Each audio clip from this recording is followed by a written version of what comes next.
Tomorrow's supposed to be a beautiful day for the fourth and final game of this series. The Red Sox and the White Sox ready to play game 3. Let's take a look at where the Red Sox are currently situated in the AL East coming into tonight's action. They are a half game back in the New York Yankees. The Yankees are playing Tampa Bay tonight, and they're scoreless in the bottom of the 6th inning. We're told that in that game, Roger Clemens had a no-hitter going into the 6th. We'll try to update you as the night goes on. Toronto, of course, just 2 games back of the Yankees as well, and they are playing the Baltimore Orioles tonight at Camden Yards. The Central, where the Chicago White Sox have been a very disappointing 32-38, 6.5 games in behind the Minnesota Twins to begin tonight's action. Now the White Sox have taken the field tonight. We'll take a look at the visiting Red Sox starting lineup. Johnny Damon at the top of the order. Todd Walker bats second at second base. Nomar Garcia-Parra at shortstop. Manny Ramirez in left field. David Ortiz gets to start at first base. Bill Miller at third base with Trot Nixon in right. Jeremy Giambi in there for the second straight night. He's the DH. And Doug Marabelli does the catching for Tim Wakefield.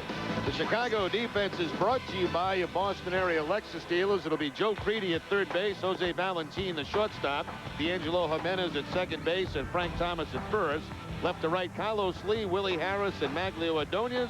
Miguel Olivo behind the plate, and on the mound, right-hander Esteban Loaiza. Start number 15, what a year he's had. 9-2 with a 2.24 ERA. That is the best in the American League. Opponents are hitting .213 off Loaiza. That's second best in the American League. And against the Red Sox in his career, has a 2-2 career record. This will be start number 9 against the Boston Red Sox. Well, the umpiring crew, Tim Timmons in behind the plate, Matt Hollowell at first base, Bill Hahn at second, and Eric Cooper at the plate last night's at third base tonight. And let's take a look at tonight's game notes brought to you by New England Toyota dealers. The Red Sox pitchers over the last 5 games in 49 innings, a 2.76 ERA. They've only had 8 walks, 294 extra base hits. That leads the major leagues for Boston. And the Red Sox 17 come from behind wins, 7 when they are trailing by 3 or more runs. So the offense is never quiet. Where available, tonight's broadcast can be heard in Spanish by using the SAP function on your TV set. Buenas noches, amigos. Johnny Damon in on the left side to begin the ball game tonight. We are 40 minutes late in beginning tonight's game, and Damon takes strike 1. Johnny at .253, 6 homers and 29 runs batted in. What a surprise season it's been for Esteban Loaiza so far this year. He's 31 years of age. Time in the big leagues with the Pittsburgh Pirates, Texas Rangers, and Toronto Blue Jays. This is grounded by the first baseman, Frank Thomas, and into right. He was in on the lip of the grass, and Damon slaps one by him for a base hit. You know, when you look at Loaiza, he is very similar to John Burkett, except throws harder. He's a guy that has to be on the corners to be effective, and that's the way he has been all season long. That time it was a slider, it looked like, and Johnny Damon picks up the base hit to start this ball game off. So Damon at first, and here's Todd Walker.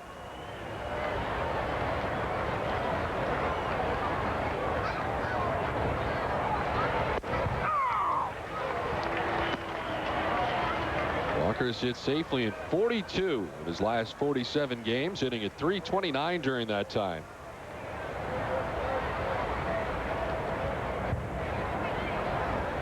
He's hit at .344 this season against right-handed pitching. Fouls it back and is in the hole, nothing in 2. Red Sox will see the fastball. He'll both throw a cross-seamer, a sinking fastball, a cut fastball, the slider, and also the changeup from Loaiza.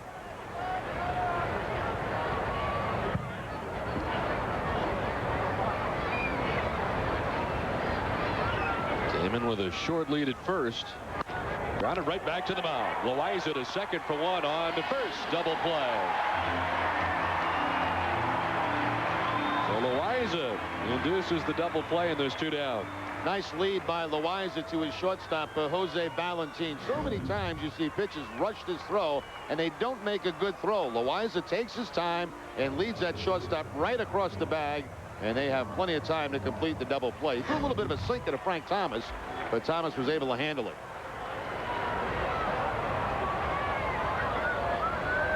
Two down for Nomar. Checks in at .331, 10 homers and 47 runs batted in.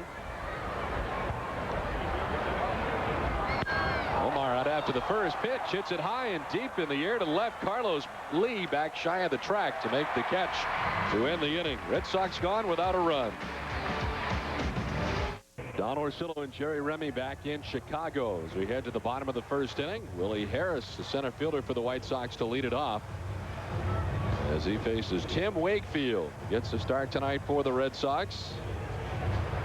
Willie Harris has been leading off for Chicago after finishing up his rehab stint with the Charlotte Knights. It's his third straight start in center field. 5-2 for Wakefield, start number 14 on the season. Overall, his 16th appearance. He has not had a win since back at the Yankee Stadium on May 26. Since that time, 3 straight no decisions, although last time out pitched very well against St. Louis. Only gave up 1 earned run in 6 innings in that ball game. We are told, just to update you, Roger Clemens a no-hitter through 7 innings tonight against Tampa Bay. And on the other side, Victor Zambrano, who got the start tonight for the Devil Rays, only given up 1 hit in what is a scoreless game at Yankee Stadium tonight.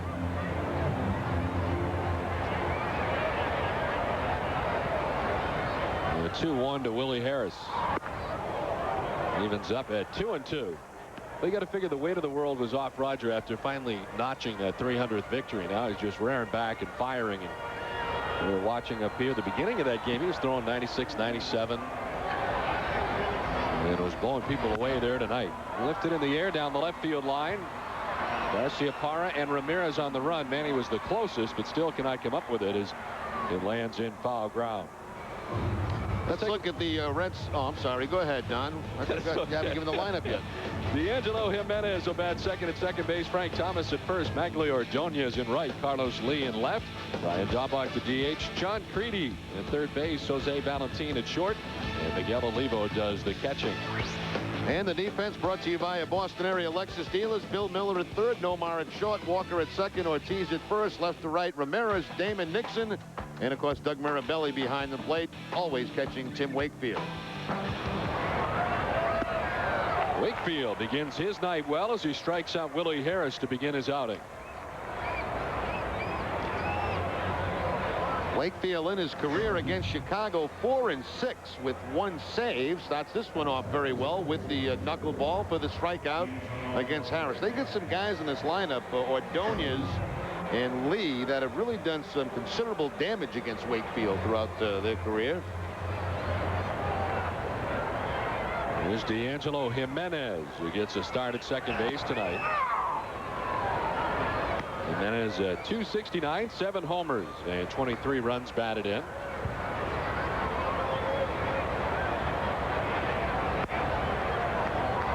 Sent up and away, and he's even the count at 1-1.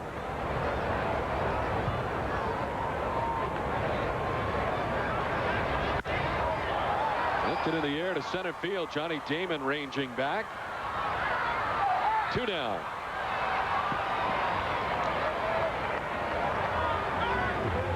With 2 outs, and it'll bring up Frank Thomas, who has been starting more and more at first base lately. In fact, he's now started 18 of the last 20 games at first base for the White Sox. During that time, hitting at .367 since retaking the field for the White Sox with 7 home runs and 18 RBIs in the last 20 games for Frank Thomas, who takes strike 1. Thomas, you can see the numbers in his career against Wakefield, but he has those 3 home runs out of the 7 hits. Quickly ahead 0-2 is Tim Wakefield. It's 68 degrees here tonight after what was a 90-degree day. Wind from the southeast at 8 miles per hour. We had a 34-minute rain delay to begin the night.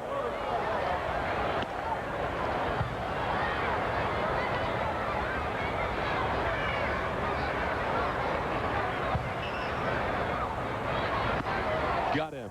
2 strikeouts in the inning for Tim Wakefield. The White Sox go in order. No score from Chicago. Chicago, Manny Ramirez to lead it off. David Ortiz and then Bill Miller expected in the inning. Manny out after the first pitch, lifts it in the air to shallow right. D'Angelo Jimenez gives way to the right fielder Maglio Ordonez for out number 1. Well, for every run of the Red Sox catch stealing this season on NESN, you have a chance to win a LoJack stolen vehicle recovery system. Log on to boston.com/NESN. Enter the date, opponent, and runner's name for your chance to win the LoJack caught stealing sweepstakes. So 1 down, and it brings up David Ortiz, who checks in just under 300 now at 299. 3 homers and 32 runs batted in. In the midst of a little funk over the last 2 games, 0 for 8. But he still hit .354 over the last 29 games to severely raise his average from 188 up to 299 on the season after it was kind of a tough beginning, not getting a lot of playing time, at least not a couple games in a row at any given time, with Hillenbrand in the mix. But of course, after Shea traded away, Ortiz and Millar have seen much more regular time at first base. See Loaiza there with a 92-mile-an-hour fastball. A little bit sneaky quick.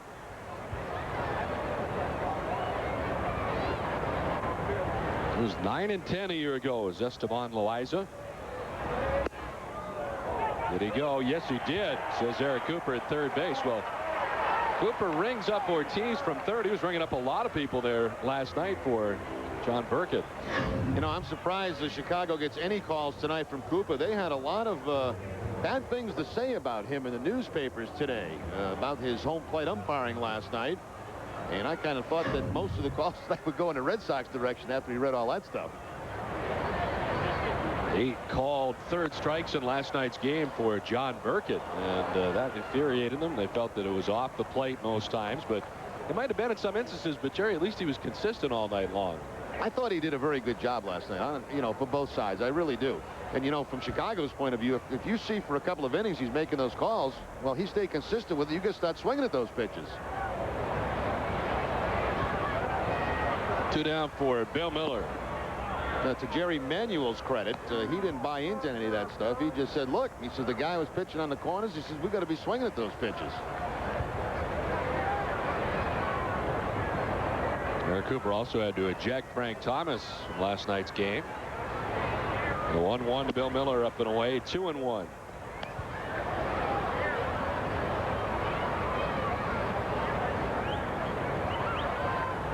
Was the perfect umpire for John Burkett, who needs those corners to be effective, and he was last night. And what was an incredible run after a very tough start. 2-1, Carr foul off the left side. What's that system they're using now, the umpires, the Quectec or whatever the heck it is? Questec. Questec. That is not installed here in Chicago. See, so you have a more generous strike zone from the umpires in ballparks generally that don't have that Questec installed in. Strike 3 to Bill Miller. In order to go, the Red Sox in the second. We played an inning and a half, no score from Chicago. Chicago scoreless as we head to the bottom of the second inning. Maglio Ordonez to lead it off. Ordonez, Carlos Lee, and Brian Daubach face Tim Wakefield here in the bottom of the second inning. Wakefield with an enjoyable first inning. 2 strikeouts and a flyout made quick work of the White Sox as they went down in order. Well, the update on Roger Clemens with 1 out in the 8th. Marlon Anderson breaks up his no-hit bid. And the Tampa Bay Devil Rays second baseman with a hit to break it up. So Rogers' no-no goes by the boards tonight at Yankee Stadium. Strike 3 to Maglio Ordonez. 1 down. Boston Red Sox baseball on NESN is brought to you by Bob's Stores, by Coors Light, and by Volvo.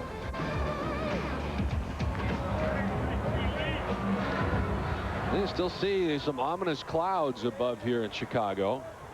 There's Carlos Lee. Sends this one foul down the third base line. Well, it's very early, obviously, in the game, but I'll tell you, Wakefield's knuckleball's been dancing all over the place here in the first couple of innings. That last one, Ordonez, was nasty.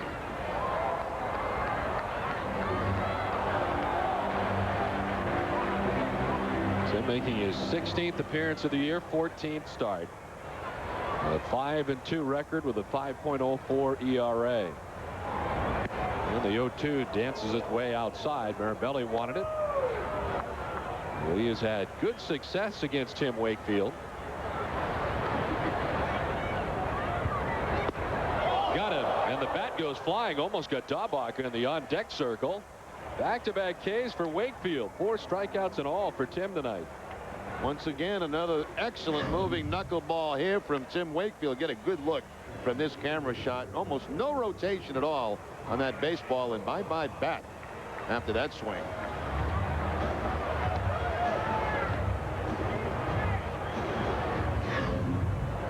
He's already amongst the all-time strikeout leaders for the Red Sox. Tim at 1,113. Of course, Clemens, the all-time leader.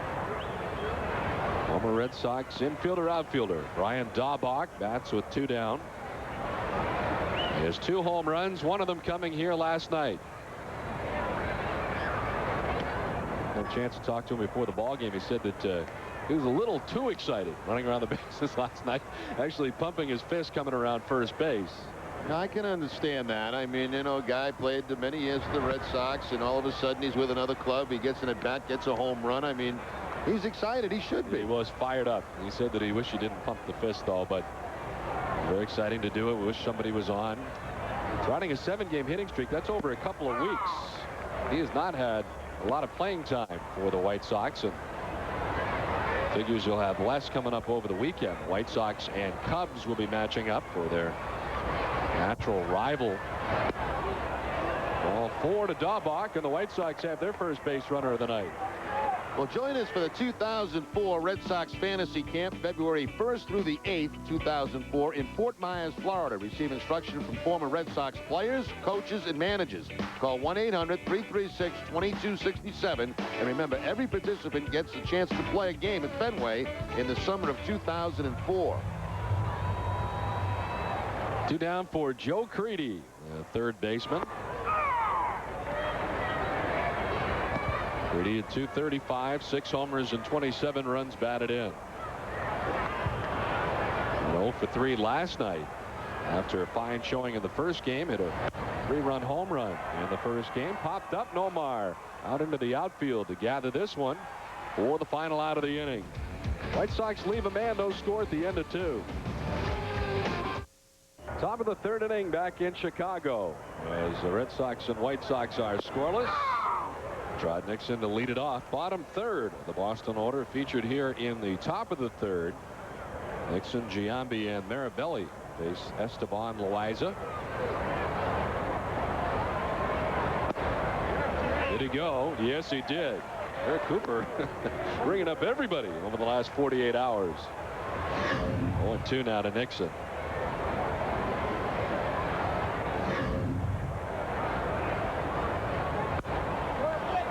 Up the catcher Miguel Olivo down the line. Now Thomas coming down. He calls off Olivo and makes the catch for the first out of the inning. But the Red Sox return to Fenway Monday night to begin a 7-game homestand against the Tigers and the Marlins. The Tigers are in for 7:05 games next Monday, Tuesday, and Wednesday, and a special 1:05 Thursday matinee. The Marlins visit Fenway for a 3-game weekend set June 27th through the 29th.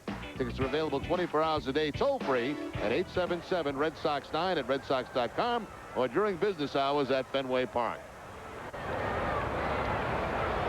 One away for Jeremy Giambi, who's in there for the 2nd straight night for the Red Sox. Some very good numbers against Estaban Loaiza in his career. Some tough numbers this season overall for Giambi, who checks in at 173 coming into tonight's action. And quickly down 0-2. There are the good numbers against Estaban Loaiza. But over the last 14 games, Giambi's just 2 for 28.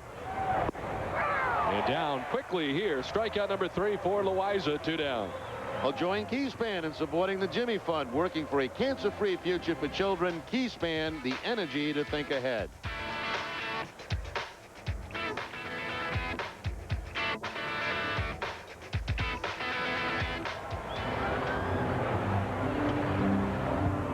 Down brings up Doug Mirabelli, who is doing the catching tonight for Tim Wakefield. Mirabelli at 265, 2 homers and 9 runs batted in.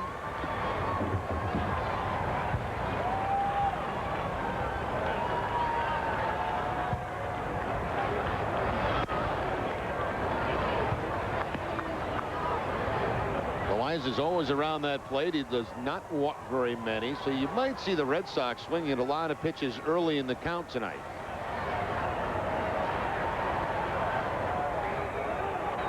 A 1-0. In there for a strike, 1-1. Well, Loaiza, most games he's ever won in any one season was 11 games. He's done it twice, once as a Pittsburgh Pirate and once as a Toronto Blue Jay.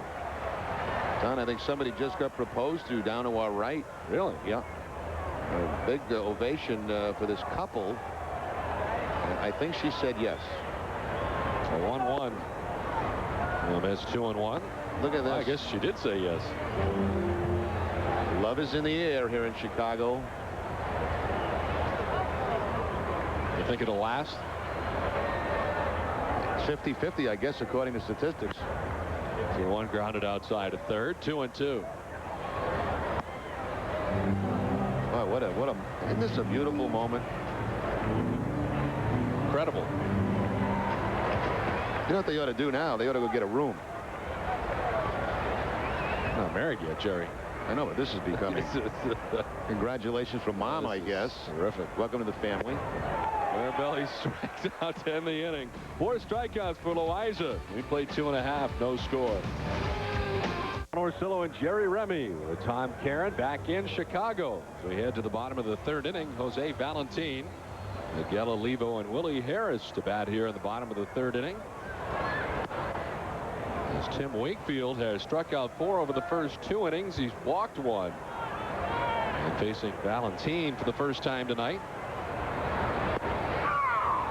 Valentin has been all over the infield for the White Sox in his career here with Chicago. Getting the start at shortstop again tonight.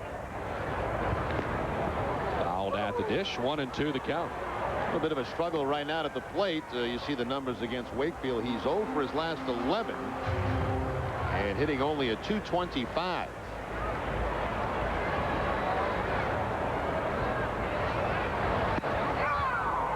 A strike call from Tim Timmons in behind the plate for strike 3. 5th strikeout already for Tim Wakefield. Boston Red Sox baseball in Nesson is brought to you by your Lincoln Mercury dealers, by LoJack, and by Aflac. Well, 5 strikeouts for Tim Wakefield tonight. Through 2 1/3 innings, here's Miguel Olivo, the catcher. Saw Josh Paul for the first game of the series, but Olivo's been the catcher for the last 2. 8 strikeouts is the season high for Tim Wakefield. He's well on his way to that tonight. Facing a guy in Olivo who has struggled over the last 5 games. 1 for 14. And they strike in there. 1-2.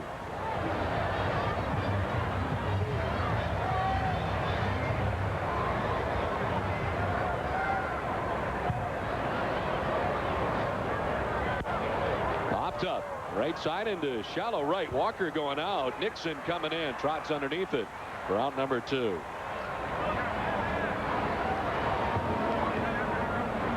Well, his first time through the order, it's an accomplishment by some of these White Sox hitters to make contact off Wakefield. His knuckleball has been really dancing all over the place. I don't know if the weather conditions have anything to do with it, but it's really moving well. Virtually no wind to speak of. The flags out in left center field are pretty much completely still out there. Second time through, Willie Harris, the leadoff hitter, struck out swinging his first time up.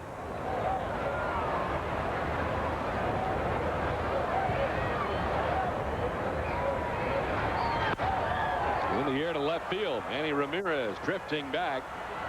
And has out number 3. Another 1-2-3 inning for Tim Wakefield. No score at the end of 3. You by Dunkin' Donuts, by Jeep, and by Samuel Adams Boston Lager. Back in Chicago, ready for the top of the 4th inning. Estaban Loaiza gave up a hit to Johnny Damon to begin the game in the 1st inning. Since then, he's retired everybody. As we head to the 4th, second time through the Red Sox order tonight. Johnny Damon to lead it off. Only takes strike one.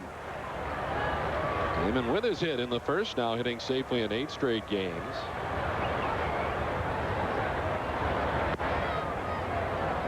You know, Don, last night we had Gina Millar on, and she mentioned, I guess, on the air that she and some of the other wives were hoping to be able to see Oprah today. And I guess somebody in L.A. was watching the broadcast, somebody that has something to do with the Oprah show. And from my understanding, they all got invited to see Oprah today. I heard that. That's terrific. Yeah. They were going to go down there and wait in line at 6:30 in the morning. This was even better. Oh, that was great, yeah. Wally waited in line at 6 o'clock, but did he? Yeah, he didn't get tickets. 1-2 to Damon, slapped on the left side and out of the reach of Joe Crede. Second hit for Johnny Damon tonight. Johnny Damon the first time up pulling the ball, and this time slapping it the other way. Of course, the third baseman plays in fairly close against Damon. That's certainly a plus for a guy that can hit the ball on the ground in that direction.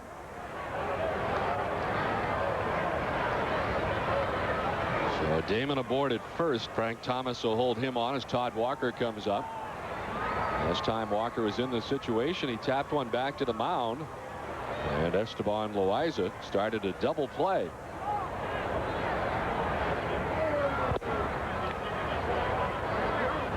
You didn't have any urge to go see Oprah yourself today? No, I did not. I just had a normal day, and of course, when Wally returned from waiting in line and not getting in, he just had a normal day after that. Working out and everything. Workout, cup of coffee at the hotel, massage. Damon takes off. Walker rips it into right field for a base hit. The hit and run to perfection. As Damon heads to third, he'll be stopped there by Cubbage. Walker hangs out at first, and the Red Sox have something brewing here. Runners at the corners with nobody out. Now, last time Walker hit into that double play, hit a ground ball right back to Loaiza, but this time a line shot down in right field. That cut fastball, and Todd Walker all over it. Actually, Ordonez had to go a long way to chase this down. It slowed up in that outfield grass, and Johnny Damon right at the last minute got the stop sign from Mike Cubbage. No chances taken with nobody out.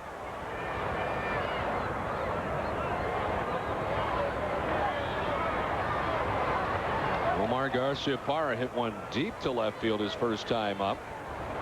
So then Carlos Lee back to shy of the warning track to bring it in, and Omar getting his second look at Esteban Loaiza. Garcia-Parra running a 10-game hitting streak. Only takes strike one.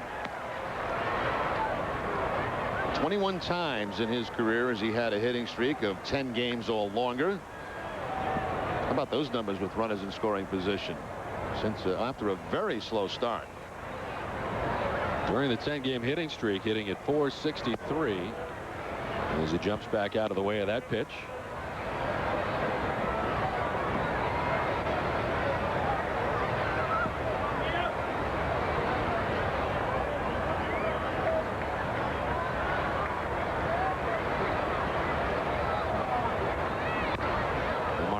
It off. 1-2.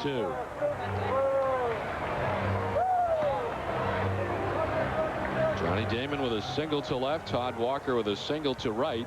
Damon standing at third. Red Sox with runners at the corners. Nobody out. There's Loaiza here with the first jam of his outing tonight.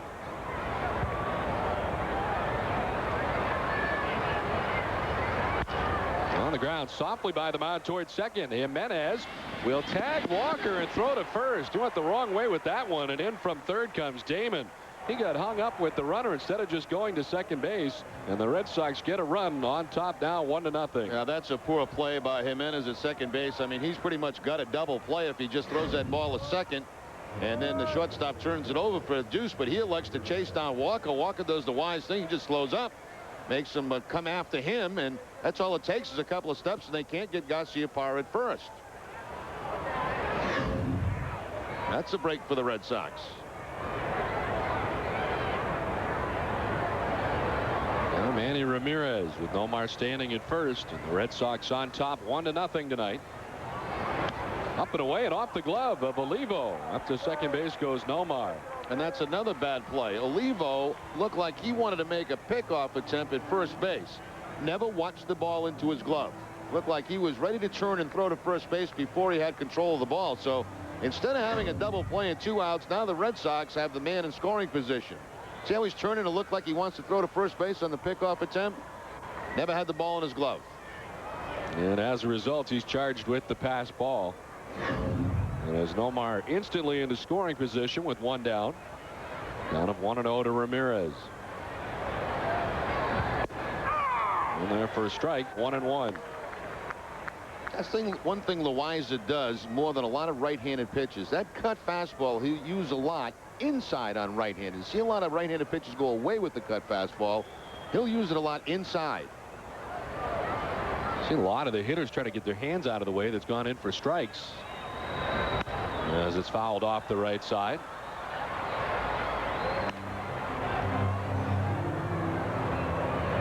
One and two now to Manny. Loaiza in his first season with the White Sox, coming into tonight's effort with a 9-2 record and a 2.24 earned run average. It's been an outstanding season for Loaiza. And again, the most wins he's had in any season is 11. He should surpass that as he's got 9 wins already. We're in the middle of June. Ramirez pops it up left side. Joe Creedy, the third baseman, takes care of out number 2. Well, it's time now for the Aflac trivia question tonight. What player had 3 successful squeeze bunts for the Red Sox in 1998? We'll have the answer for you in the next half inning.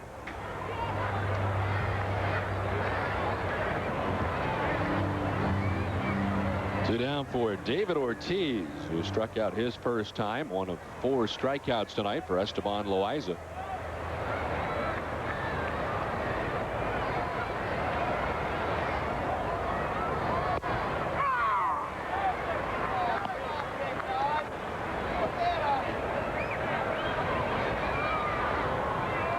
Esteban Loaiza, the American League leader in ERA at 2.24. The Major League leader is Kevin Brown of the LA Dodgers, under 2 at 1.97. He had to leave that game last night with a pulled groin, it looks like. I don't know how serious that's going to end up being, but boy, the Dodgers would hate to lose Kevin Brown again. What a season he has had. 10 wins. He's on a 9-game winning streak.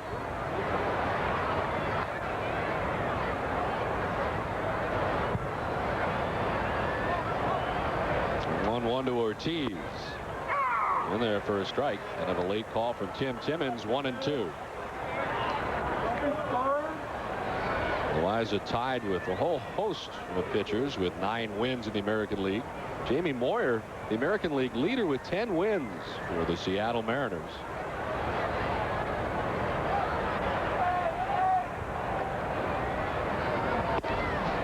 Two and two now to Ortiz.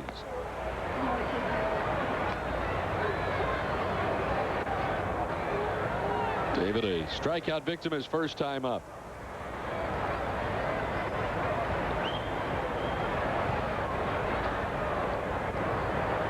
Red Sox have grabbed a run here in the top of the 4th inning, lead it 1-0. Ortiz lashes it foul off the left side, still 2-2.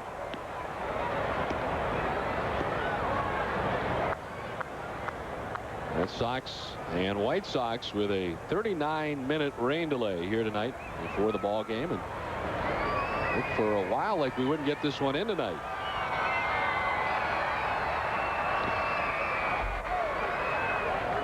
Red Sox do come back to Chicago the first couple of days in September, and then the White Sox come to Boston for a 3-game series at Fenway the second week of September.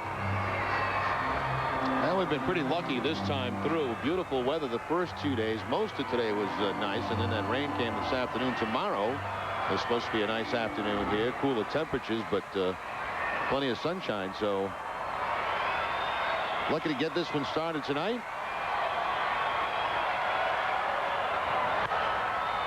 Still 2-2, and Ortiz having a pretty good at bat here against Loaiza.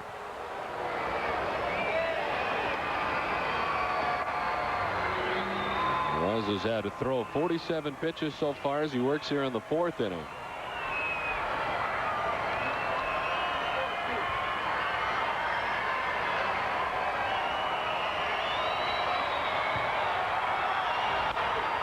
Chop to first, and Frank Thomas will take it alone to end the inning. The Red Sox get a run and lead it 1-0. Back in Chicago, 1-0 Red Sox on top.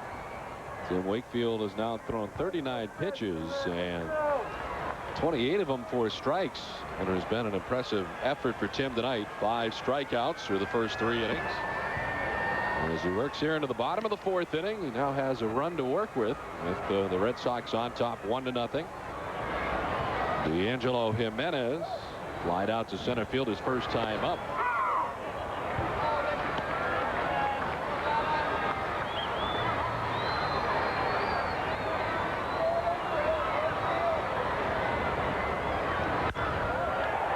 Do the same again, lifting it to center field. This will send Damon back onto the warning track to make the catch. Well, that'd go a long way, but he retires D'Angelo Jimenez for the first out here in the bottom of the 4th inning. Let's take a look at the game summary. Johnny Damon leading the Red Sox with 2 hits of the 3 that Boston has. Nomar, the fielder's choice, picking up the game's only run.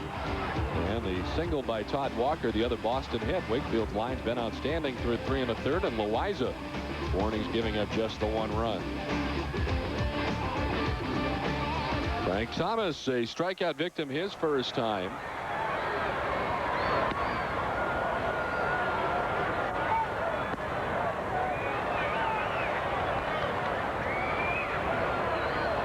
Thomas back for another season with the Chicago White Sox.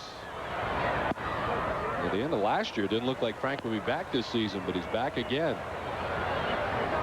Any place he's ever played in the major leagues. My understanding is, according to some of the articles I read on Thomas, he brought back Walt Reniak here to Chicago to work with him. Of course, Walt was a longtime hitting coach, not only with the Red Sox, but with Chicago, and that's when Thomas had most of his success. I saw Walt at the ballpark last week, but I didn't get a chance to ask him about that. Let's check in with Tom Caron. Tom. Thanks very much, Don. Here with Chris and Cat O'Brien, formerly of Massachusetts. Now you live out in Chicago, but you get to come see the Red Sox a couple times a year. Yes. You guys are big fans. You only come if the Red Sox are in town. You haven't become a White Sox fan, Cat? No, not at all. Never. But is this pretty exciting to get to see Boston, to get to see the Sox? Absolutely. Absolutely. Live and die by it every day. You guys are expecting your first child in August. We were talking, there's a chance. What, if the Red Sox win the World Series, you'll name it Nomar? Is that what it'll take? Extremely good chance. He said, that's what he said. A good chance. It depends. If Manny's hitting, it might be Manny. Yeah. Well, apparently, Cat didn't know much about this. No, I didn't know about that. Probably middle name Fenway. I'm not sure. Yeah, well, the Rem Dog's available, too. That might be a name, Rem Dog. Well, guys, thanks. We may have to come back in October and talk about this. Guys, back to you. In the air to center field off the bat of Maglio Ordonez, and Damon Hunter for out number 2. Thomas will return to the bag at first.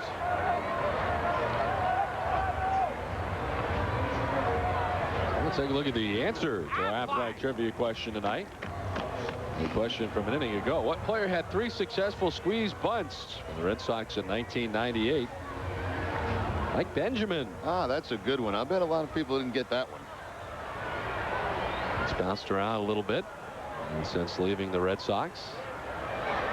Don, did it sound to you like that young lady was totally surprised by the name? Yes, and I think that Rem Dog does have a nice ring to it, though, as a middle name. To center field, Damon again back to the warning track, front of the wall. He spends a lot of the inning there, but makes the catch for the final out. 1-0, Red Sox on top. Back in Chicago, top of the 5th inning, Bill Miller to lead it off.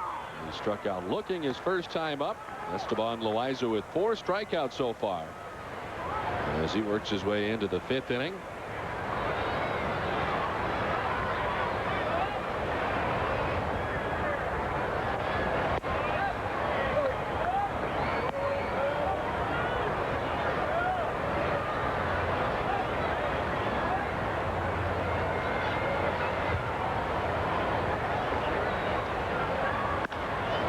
Right side. Jimenez ranging over to his left and takes care of Bill Miller for the first out. Boston Red Sox baseball in NESN is brought to you by New England Toyota dealers, by Citizens Bank, and by Magner's Cider. down for Trot Nixon. Popped out to first base his first time up. In the air to right field. Maglio Ordonez camped underneath. Out number 2. Well, get the Globe's award-winning sports coverage every day. Call 1-800-984-5335 for 50% off home delivery. The Boston Globe, your world unfolding daily.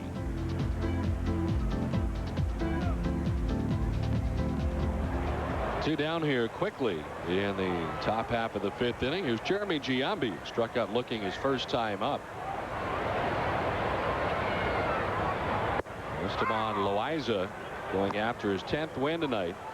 Going to become the fastest White Sox pitcher to 10 wins since James Baldwin in 2000. He was 10-1 in his first 13 starts. It's fallen fast and in front of Willie Harrison center field. And Jeremy Giambi is a 2-out single. Like Willie Harris was going to maybe dive for that ball, but elected at the last moment to play it safe, and Giambi will take the base hit any way he can get it. And Harris going full bore, but then just pulls up and plays it on the 1-hop. Harris got great speed out there in center field. We've seen him chase down a couple of fly balls in this series. Here's Doug Marabelli, struck out swinging his first time.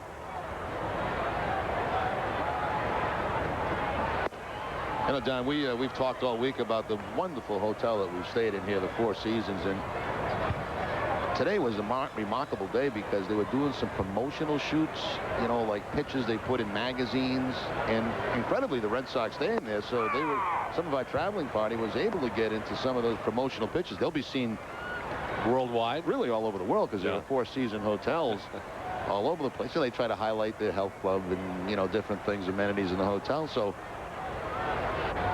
some of the traveling party will be in some of those promotional pitches. So Wally having a cup of coffee downstairs, working out on the bike. Spotting him there, he was doing squats and the massage.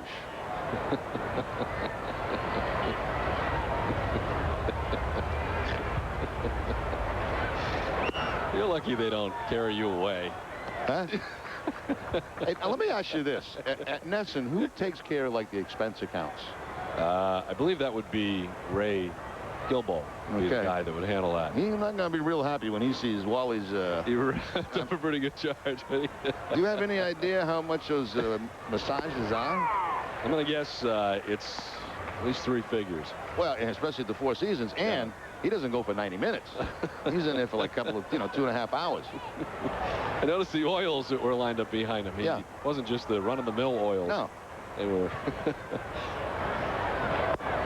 Strike 3 to Marabelli to end the inning. 5 strikeouts for Loaiza. Halfway through this one, 1-0 Boston. Don Orsillo and Jerry Remy back in Chicago as we head to the bottom of the 5th inning. It'll be Brian Daubach, Joe Creedy, and Jose Valentin to face Tim Wakefield.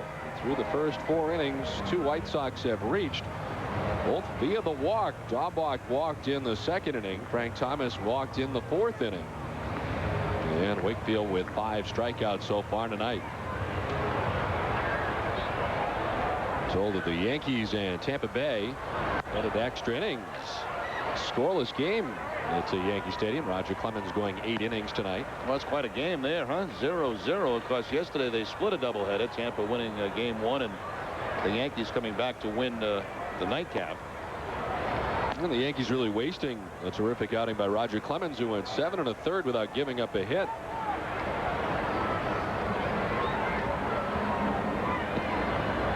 For the record, my favorite Wally photo was the one where you were spotting it. That was terrific.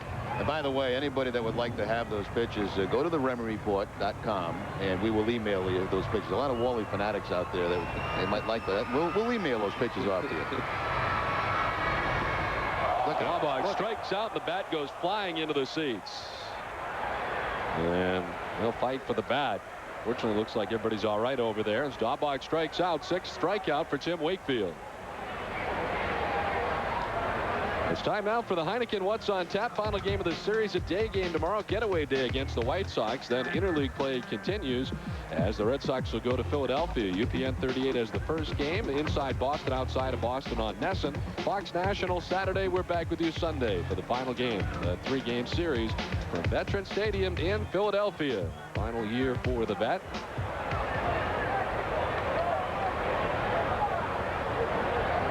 Dahlbach with a count of 1-2. And fouls this one off. Wonder who won that tug of war down there for that bat. My money was on that big guy. Fortunately, Tom Caron got out of that area. That was very dangerous. TC was just down there an inning ago.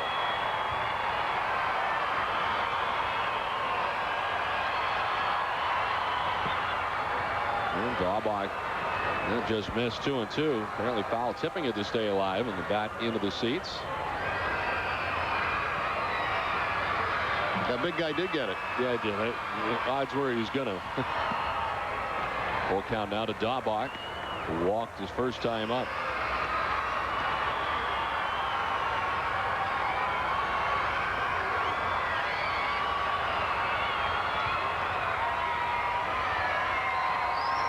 Well, the payoff pitch got him. Comes back to strike out Dahlbach. 6th strikeout for Tim Wakefield. 1 down. Now this is as good a knuckleball that Tim has had through the first 5 innings of any game that he has pitched so far this season. I mean, this thing tonight is really dancing all over the place. You see guys swinging and missing and bats flying all over the place. Saw Carlos Lee earlier. Dahlbach again. Joe Creedy lines us into left field for the first White Sox hit of the night. Tim Wakefield had not given up a hit through 4 1/3, but it gives up a base hit here to Joe Creedy to left. The White Sox have a base runner here. And one of the few times a knuckleball stayed up in the zone. Look at that one. Did not move at all. Stayed above the belt, and Joe Creedy picks up the base hit.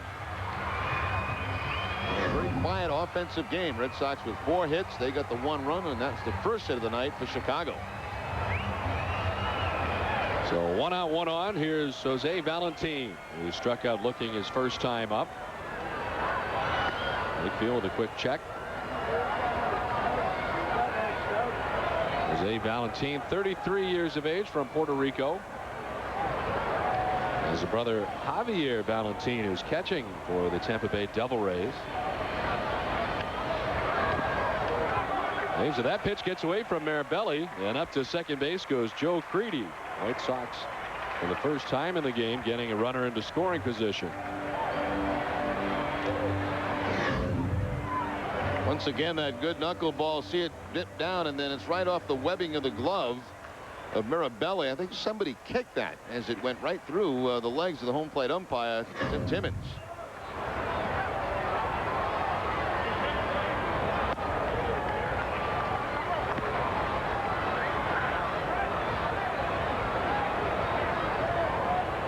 Valentin started his career with the Milwaukee Brewers, was with the Brewers from '92 through 1999, and his 4th season with the White Sox. So he gets away from Mirabelli again briefly. They charged Doug with a pass ball on that last play that got Joe Creedy to second base.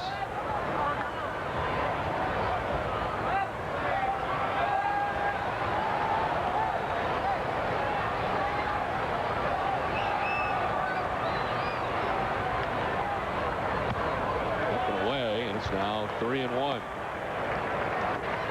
Shouldn't have said anything, Don, because ever since I did, the knuckleball hasn't been quite the same. The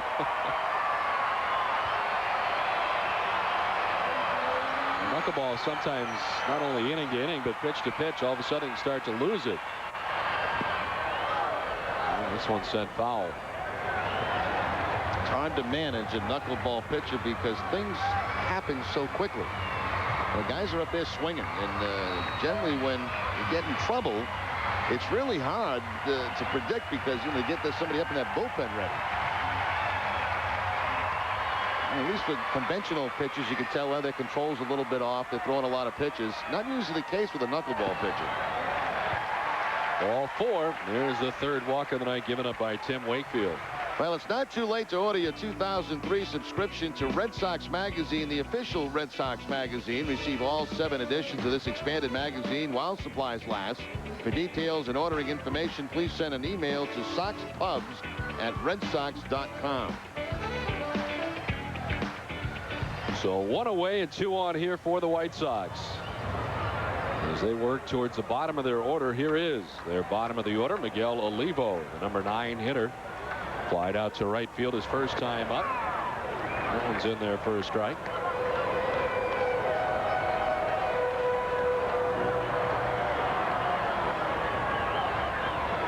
Olivo's just 24 years of age. Came over from the Oakland A's in exchange for pitcher Chad Bradford. As they came up through the Oakland A's system, never did play in the big leagues with Oakland, and last year with the White Sox played in 6 games. This season has seen a lot of playing time for Chicago as their regular catcher. Spins him out of the way with that pitch, 1-2. Guys have a tendency to want to hang in there on those close inside pitches against Wakefield, but the normal reaction is to get out of the way.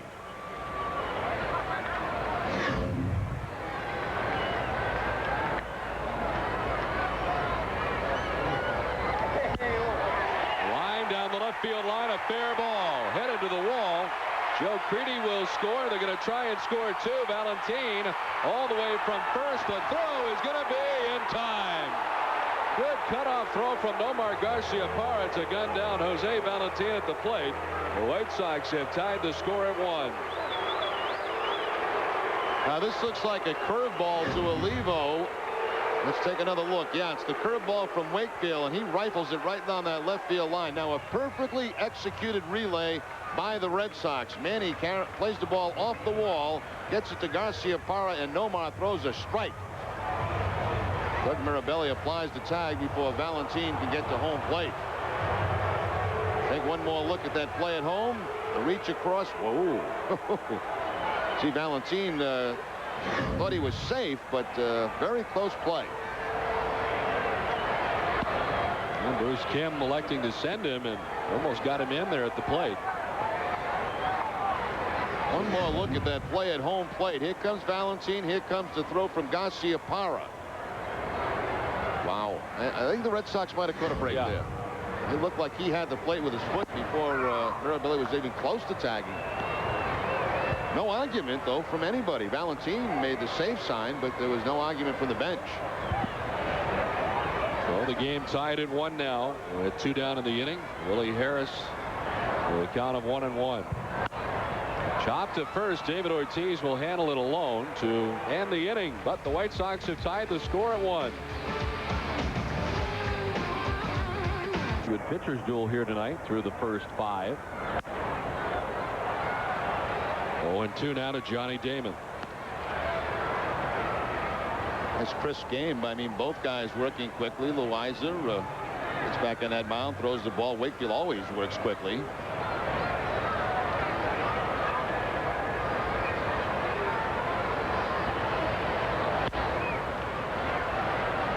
The White Sox are in the midst of a 10-game homestand.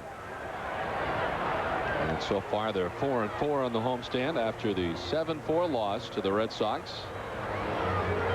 They got the Cubbies over the weekend, huh? Yes, they do. It's extremely big news here. See Sammy return with a home run tonight.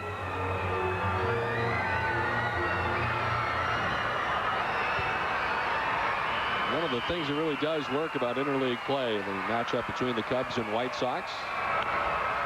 Fouled off. A lot of the White Sox talking today about really being kind of a playoff atmosphere in the middle of the season as they play the Cubs.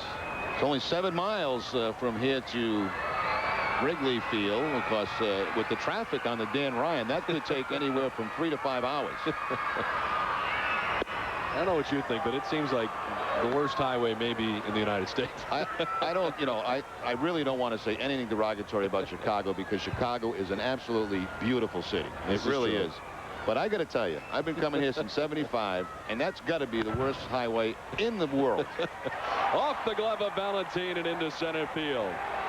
So Johnny Damon is aboard for the 3rd time tonight. Well, stay tuned after the game for W.B. Mason's Extra Innings, New England's Red Sox post-game show with extra highlights, extra interviews, and extra analysis, hosted by Bob Rogers and a new lineup of studio analysts.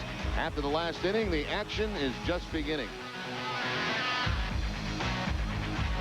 Well, Valentine had to go a fair distance for that one, and they give Johnny Damon credit for a hit. So 3 hits tonight for Johnny. He's been on base all 3 times he's been up tonight. Todd Walker, 1 for 2, single to right. His last time up. They have 2 major highways, the Dan Ryan, which comes by the ballpark and goes to downtown, and of course the Kennedy Expressway, which heads out to the airport. And I have never been on either one of those where there hasn't been bumper-to-bumper traffic. In construction.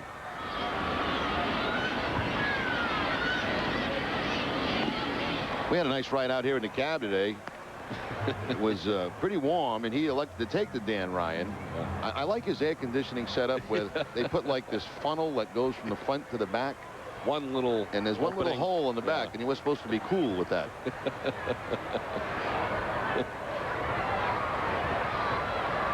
I thought you were very nice to him, though. As Walker swings and misses. I mean, it was getting very hot, and you were staying very calm the whole time. Yeah, well, as long as you can see the park in sight, you know that eventually you're going to get there. How about last night going back? Bumper to bumper. Back, 11 o'clock at night. Unbelievable. It's a good $70 cab ride. At least, sometimes 75. That's with tip. Right. The 1-1. Chopped right side. Loaiza on the run will flip to Frank Thomas for the out. Up to second base goes Johnny Damon with 1 away. Well, as good as a sacrifice there in this situation. Very tight ball game, 1-1. Red Sox get a man in a scoring position, and they get their 2 premier hitters coming to the plate in Nomar and Manny. Walker just taps this ball almost like a drag bunt down that first base line, but Loaiza there to make the play. And he gets the first out, but the Red Sox do get the man in scoring position. 1 away. Damon at second base. Here's Nomar, 0 for 2, but was ground out in the 4th inning. Led to the lone Boston run for Garciaparra's 48th RBI of the year. Chopped left side, and Valentine from the outfield grass slips down. He had no play. Well, that changed direction, hit the lip of the grass, and dived right down. And Valentine, a good play even to get to it. Nomar's at first base with likely an infield hit. He'll continue the hitting streak to 11 games. And also a good play by Johnny Damon because he stayed at second base. Now, if Damon's going to third, Valentine would be able to throw him out at third base. That's the only play he would have had.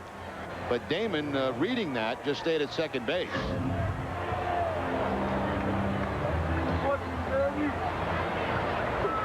Couple of infield hits in this inning. Johnny Damon's a ball that I thought Valentine really could have made a play on. He did give him a base hit, and that ball just barely reached the outfield by Garciaparra. Well, Nomar's 7th infield hit of the season. He and Johnny Damon are tied for the lead in that category for the Red Sox, 7 each. And Nomar extending his hitting streak to 11 games with that infield hit. So 2 on, 1 away, and here's Manny Ramirez, who's flied to right and popped out to the third baseman. He's 0 for 2 tonight.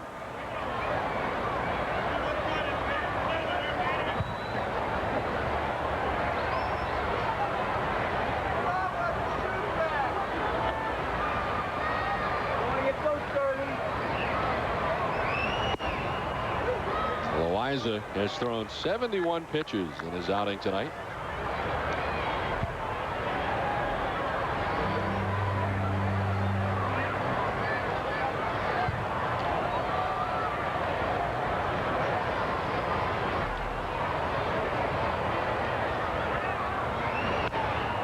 Carves it foul, 1-1.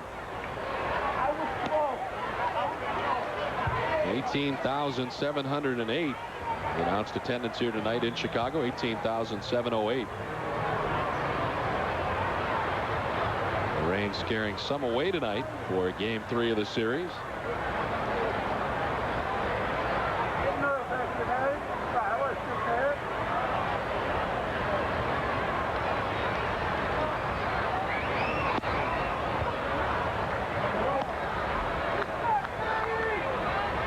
Loaiza in search of his 10th win of the year, coming in at 9-2.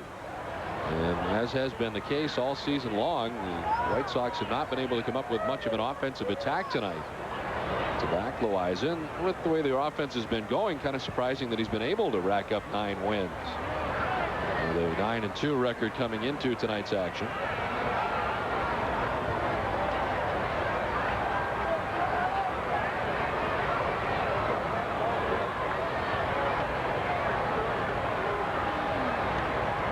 Now the 2-1 to Manning. 3-1 to Ramirez. There again, you see Loaiza trying to throw that cut fastball on the inside part of the plate to Ramirez. That's how he got him back in the 2nd inning. It has started to lightly rain here in Chicago.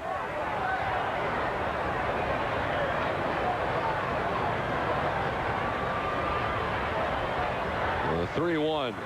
Ramirez chops it left side to third. Joe Creedy to second for one. On to first. Loaiza gets out of it on the inning-ending double play. The bottom of the 6th inning, and Tim Wakefield dealing with D'Angelo Jimenez. Wakefield with 6 strikeouts so far through the first 5 innings. He's given up 2 hits and a run. Jimenez has hit the ball pretty well twice off Wakefield, but both times flying out to center field.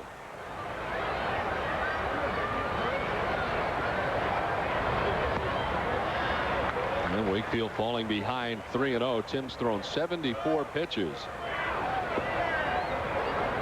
And went 4 1/3 before surrendering his first hit tonight. Joe Creedy, the base hit for the White Sox. He came around to score.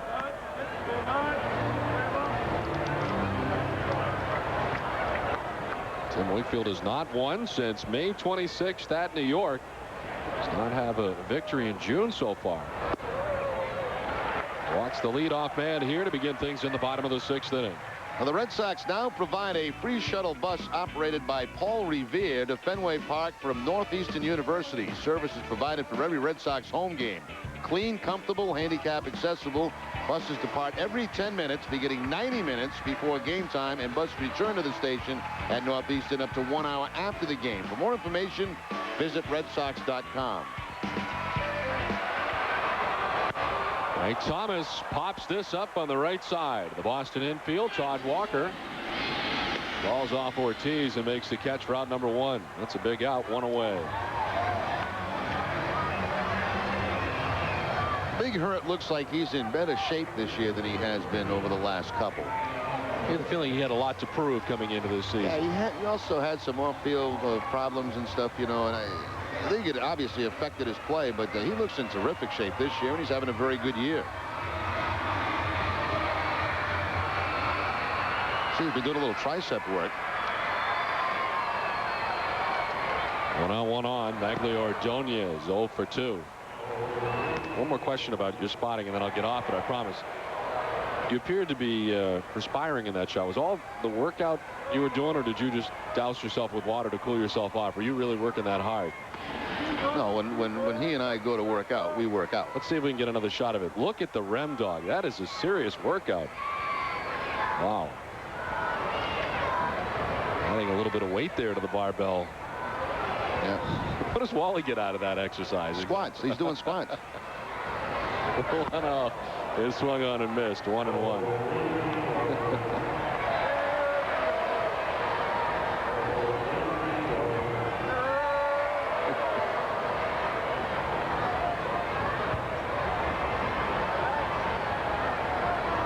This is one guy that has to scare you. Ordonez 579 coming into the game off Wakefield.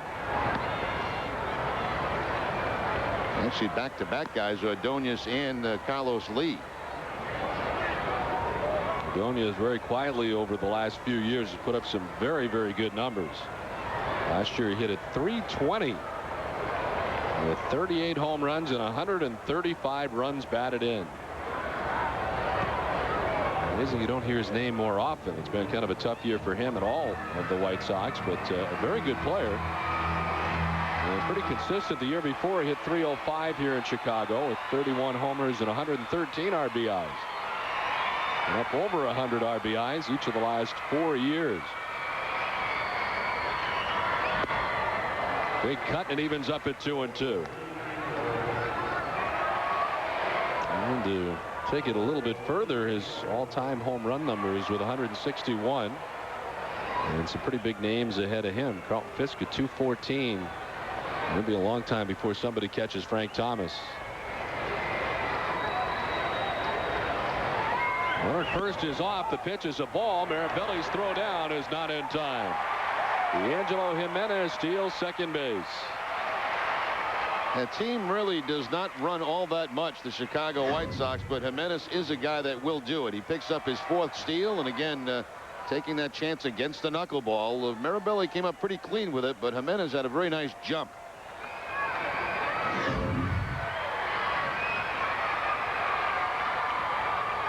The payoff pitch.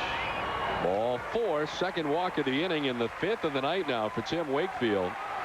And Ordonez makes his way down to first base. Now, Wakefield thought he had picked up the outside corner with that pitch, but home plate umpire did not agree.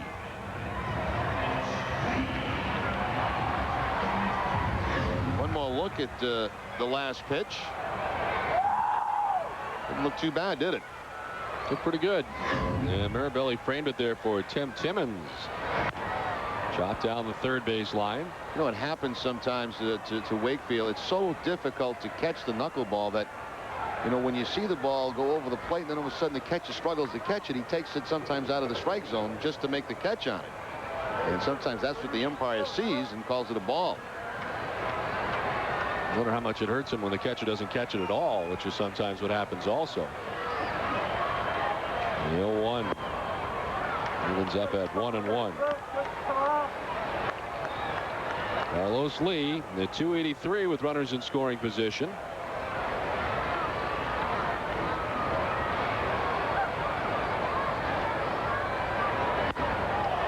Rifles this foul. Hit a ton, but foul down the left field line.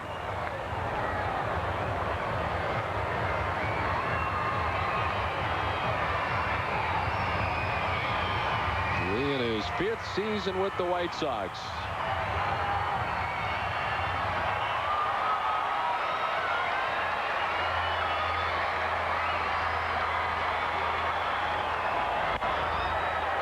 Lifted to right center field. Over goes Johnny Damon, and back to make the catch, route number 2. Tagging at second and moving to third is Jimenez.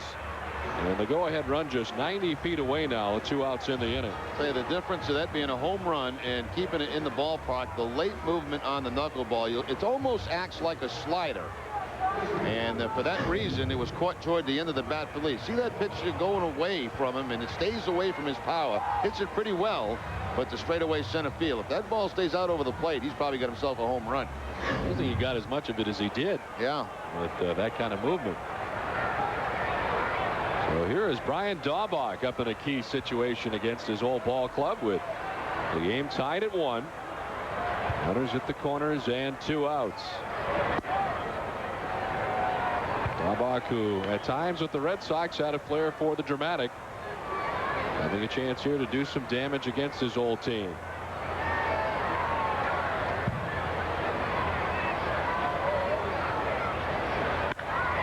Line to right, it is a fair ball. Down towards the corner, this will score Jimenez. To third base goes Ordonez on the RBI double by Brian Daubach that puts the White Sox on top 2-1.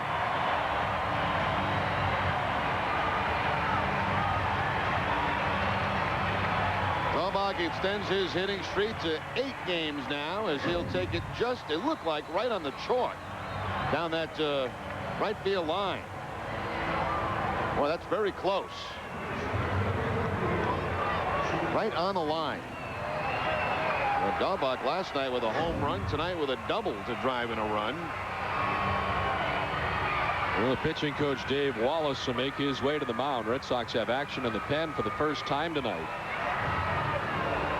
as neither pen has been busy until now, and the Red Sox have somebody up in the bullpen, a right-hander.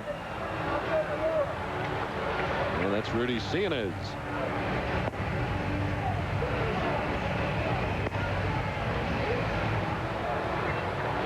So 2 in scoring position for the White Sox. They've got a run in to go ahead 2-1 here in the 6th inning. And here's Joe Creedy.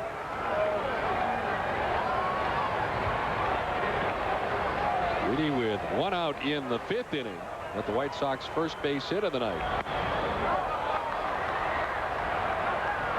Red Sox are out hitting Chicago 6-3 despite now trailing 2-1.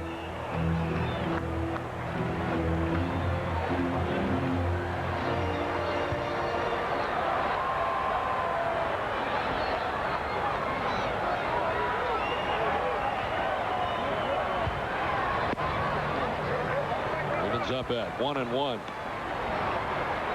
Some of Wakefield's outings in June he has pitched very well in, but has not been able to come away with a win. And here tonight now the White Sox with the lead, and Wakefield getting deep into his pitch count, 90 pitches. And in a jam here. Creedy lifts it in the air down the left field line. Manny Ramirez towards the line to make the catch to end the inning. But the White Sox get the go-ahead run on top 2-1.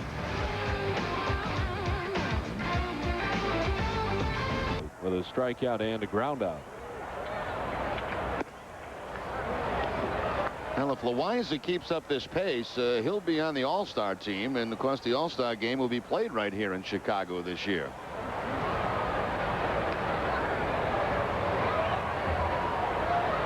You'd have to think they'd let him start it with that in mind. Jamie Moyer's had a terrific year as well and has one more win than Loaiza, at least for now.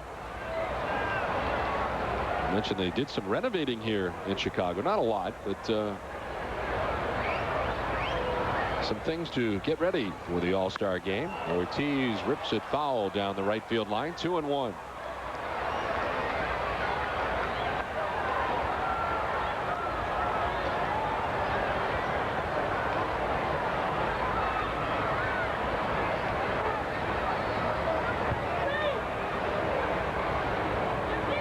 Loaiza with his 79th pitch of the night, missing up top.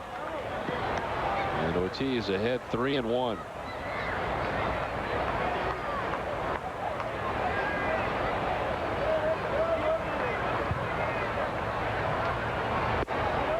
Walked the leadoff man to begin things in the 7th inning. Just the first walk of the night given up by Loaiza.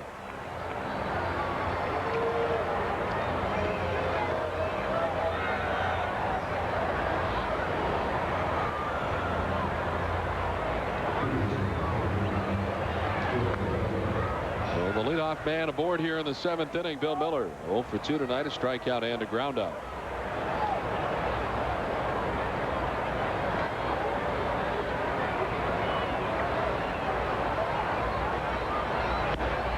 Inside out swing as he sends it foul down beyond the White Sox dugout, third base side.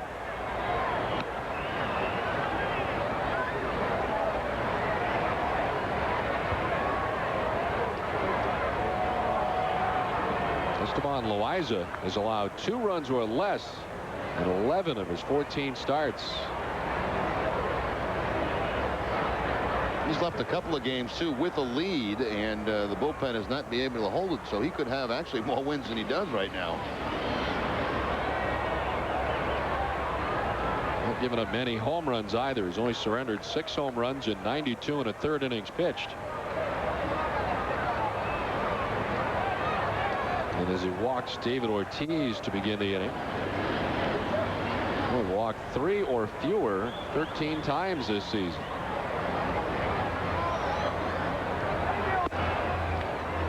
Evens up at 1-1 to Bill Miller. Loaiza's always a guy that has started off very quickly. He was the pitcher of the month in April.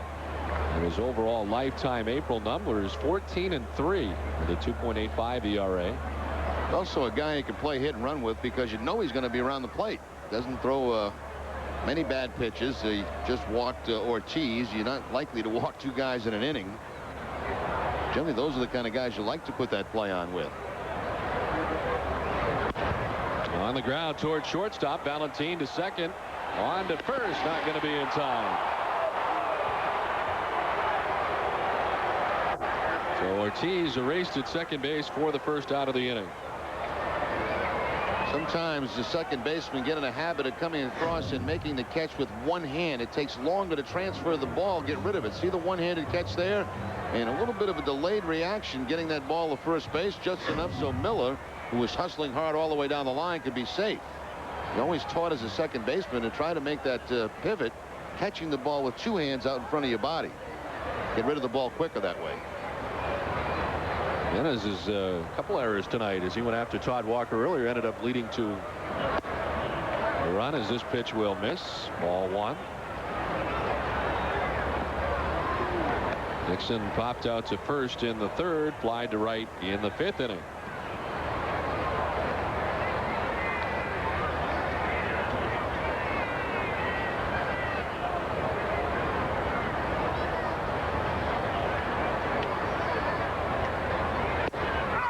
On the corner, 1-1.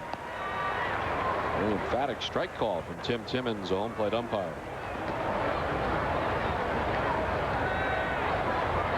This is the 8th time that Loaiza's faced the Red Sox, overall 2-2. Another strike, and again he uses that outside corner. That's what he does, inside, outside, moves the ball around. Not so much up and down, but corner to corner on the plate.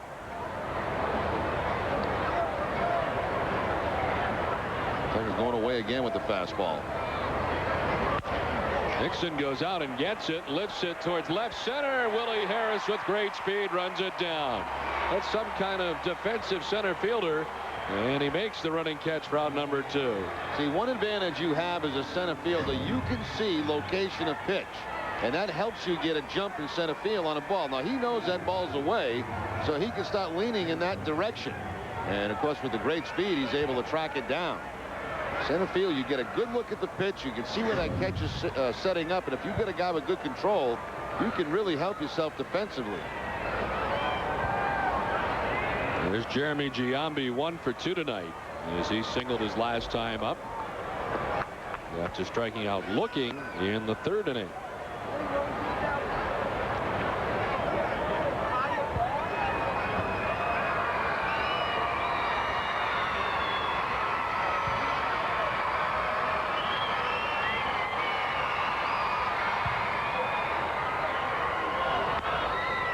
Oh, 0-2 now to Giambi.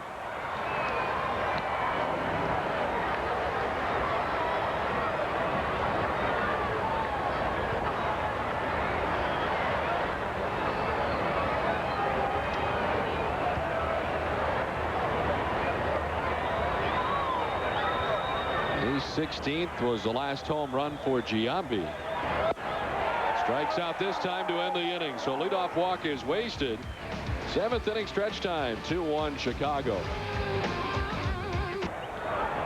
Don Orsillo and Jerry Remy along with Tom Caron in Chicago, 2-1. White Sox on top into the bottom of the 7th inning. Jose Valentin to lead it off. Struck out in the 3rd, walked in the 5th.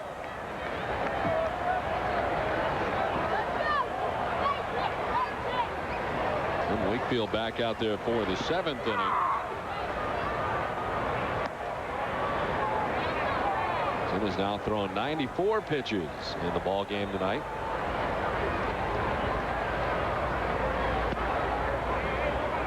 Two and 1 to Valentin.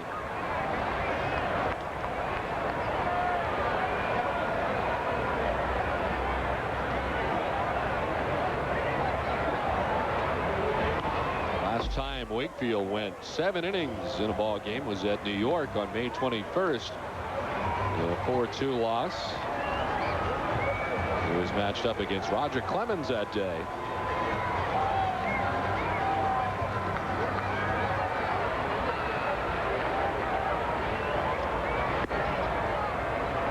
Full count now to Valentin. The game in New York still 0-0 in the bottom of the 12th inning. Tampa Bay Yankees.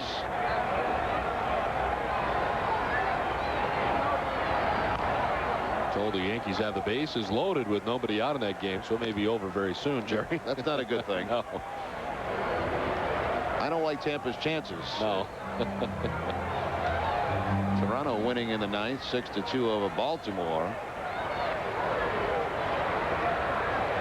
Payoff pitch again to Valentine. Fouled back.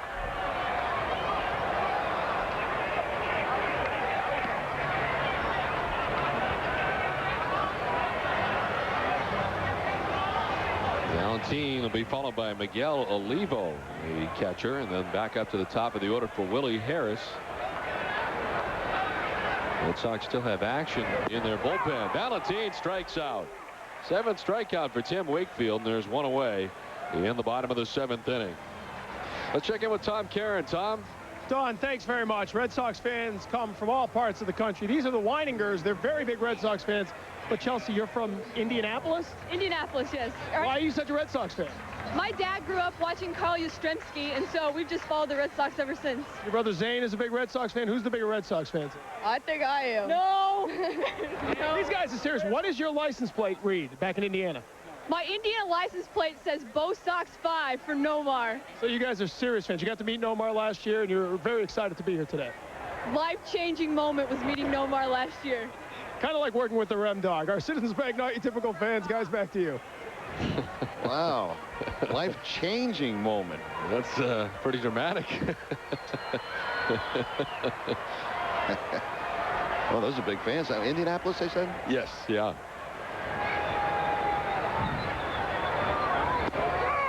Well, the Yankees won that game, I guess. Soriano got a single with the bases loaded, so the Yankees win that marathon game at Yankee Stadium. I should mention also Christine Charbonneau assisting us in the booth tonight.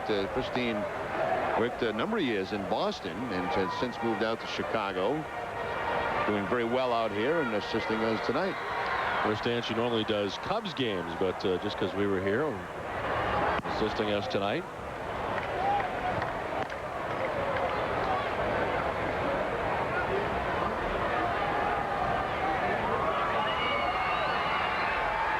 Payoff pitch to Miguel Olivo. Got him. Back-to-back strikeouts for Tim Wakefield, 8 in all. And there's 2 down here in the 7th inning. Don, that's what we were speaking about earlier. You know, it's so effective, then all of a sudden it goes a little bit. Now it's back. I mean, back-to-back strikeouts on nasty knuckleballs. Olivo was swinging to hit that ball somewhere to Indianapolis.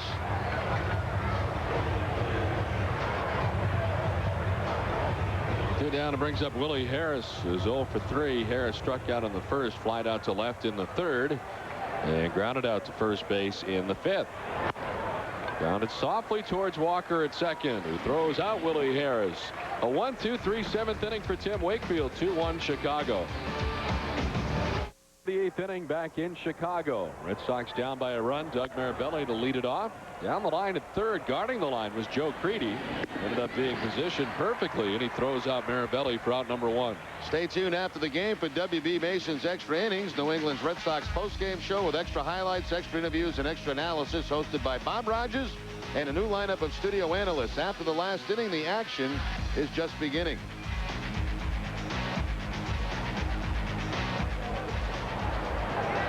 Johnny Damon's had a great night. 3 hits and 3 at-bats for Damon. He has half of the Boston hits. Red Sox was 6 in the game. One of the times where the prevent defense pays off for the White Sox, of course, with the 1-run lead, trying to protect those doubles, playing on the line, and that ground ball from Mirabelli right at Joe Creedy, who was just maybe a step or 2 off the line.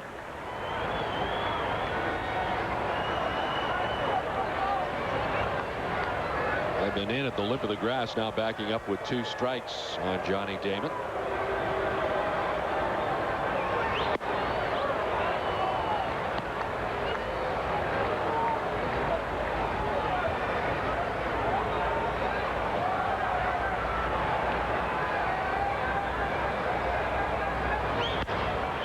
Sliced foul down the left field line. 1-2 to Damon.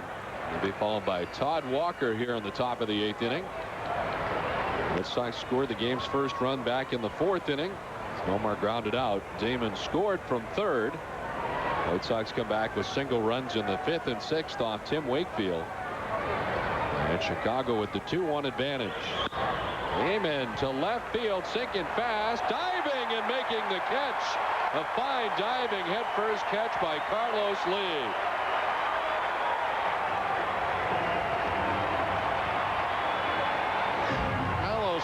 certainly not known for his defense out there in left field, but that time makes a fine play. Saves a base hit of Johnny Damon. You know, with 2 outs, you can come in a couple of steps in that opposite field. And more of a protective swing from the hitter, try to avoid the strikeout. And that time it pays off for Carlos Lee. Well, Damon robbed that time. Still very good to see Johnny swinging away now, and seems to be in a bit of a groove. 3 hits tonight and made a bid for his 4th. Todd Walker's 1 for 3 tonight.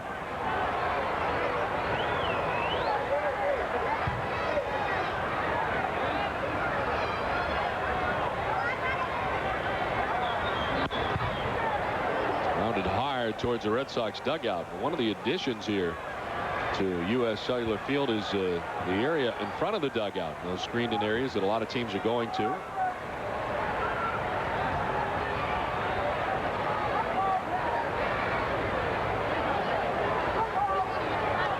As part of the renovations that took place here during the offseason. The 2 fouled off the left side.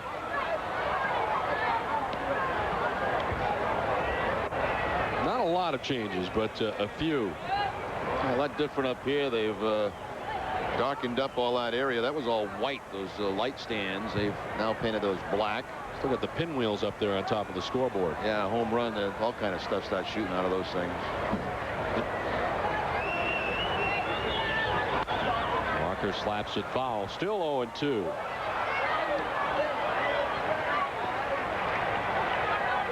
Will they go up and down?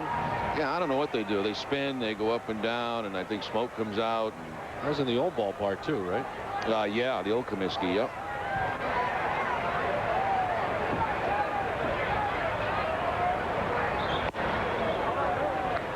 Loaiza still getting it up there. 91 miles per hour that time, as he's just gone up over the century mark. He's thrown 101 pitches tonight.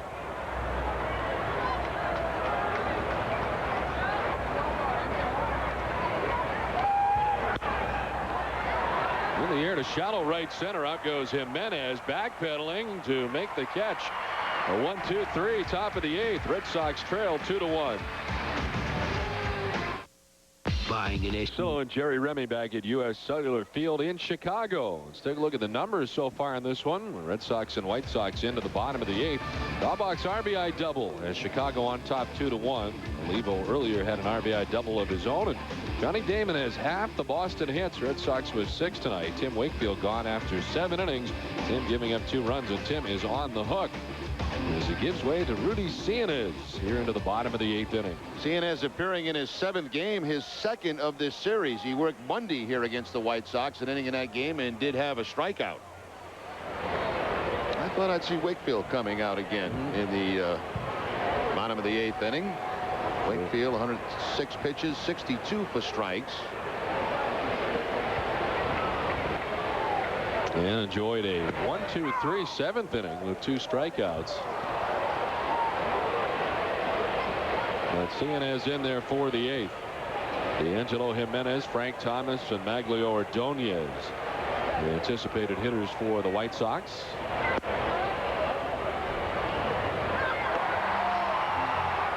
They're doing it again. Yeah, they are. The attendance quiz. I don't get it. During an inning with reaction from the fans while D'Angelo Jimenez bats.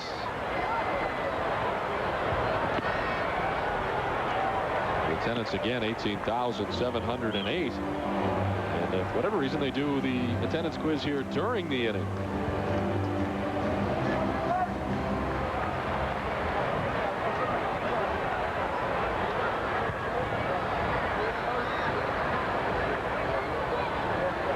A 1-2. They have much more security here at the ballpark than they've had in the past. They've always had a lot of security here, but they've beefed it up because of a couple of unfortunate incidents. Gamboa, the City Royals coach, was attacked. And of course the umpire this year, Laz Diaz. And both of those down that first baseline.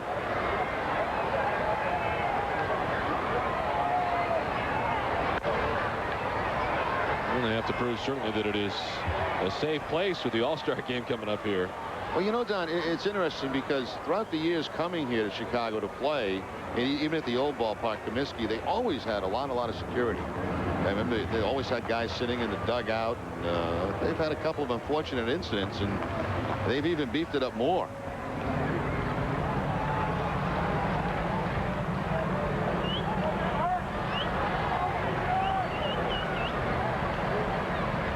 The 2-2. Backs him off the plate. The full count to the leadoff hitter, D'Angelo Jimenez.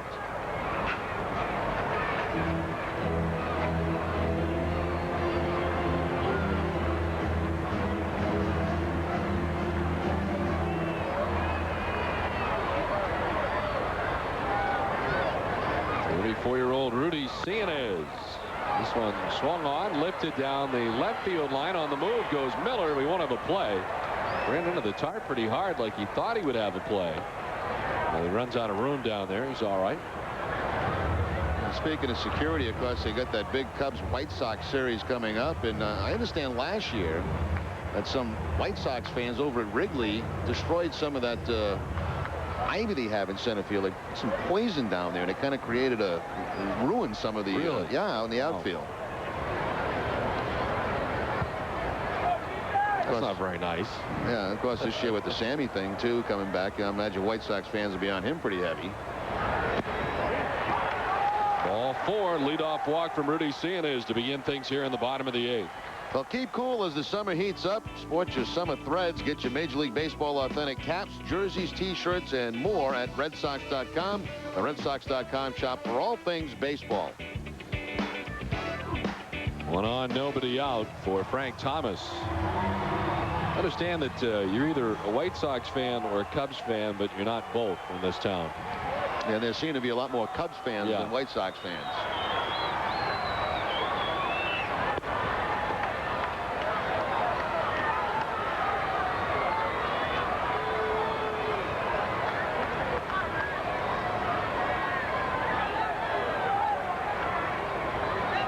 Thomas has struck out. He's walked and popped out to second base tonight. Cianez at 95 miles per hour and behind 2-0.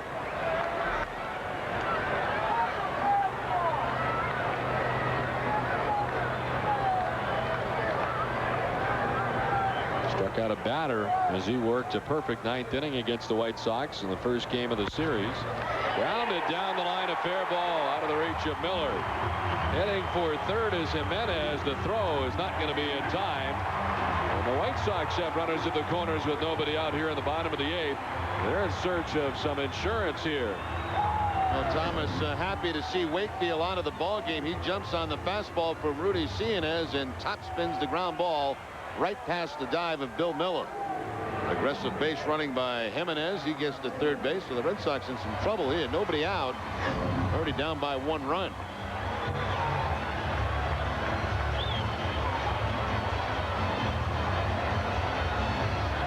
Just now getting some action down in the Red Sox bullpen. Tough to tell from up here who that is loosening up. It's a right-hander. Look at Monty to me. It is.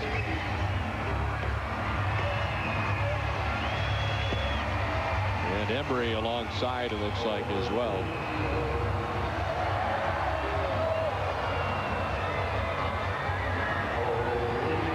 Red Sox will bring the infield in all the way around. Maglio Ordonez 0 for 2 with a walk tonight.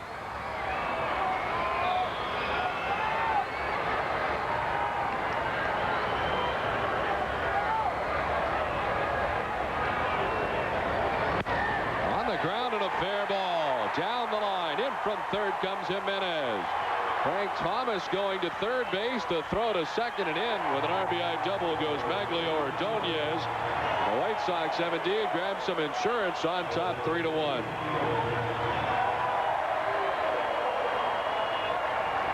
Well, apparently the different look going from knuckleball to straight fastball has been enjoyable here for the Chicago White Sox. Ordonez again almost the same spot is where Frank Thomas hit his.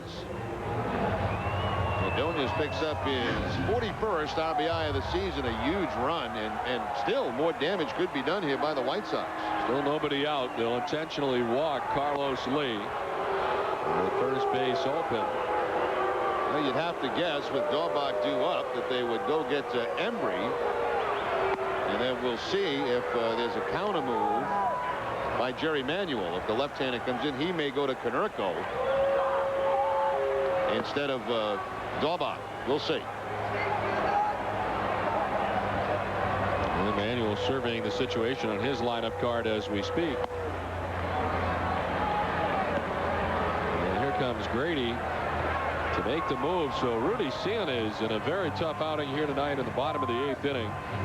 2 walks, 1 intentional, a single and a double, and so far a run for the White Sox to give them a 2-run advantage. But as he will be leaving, he'll give the new Red Sox pitcher a tough situation to work from. Bases loaded, nobody out.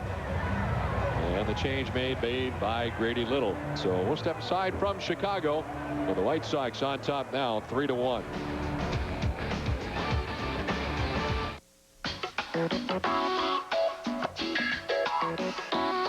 Michelin designed the cross-terrain SUV tires specifically for SUVs to help provide responsive handling and a smooth ride. You'd be surprised just how smooth.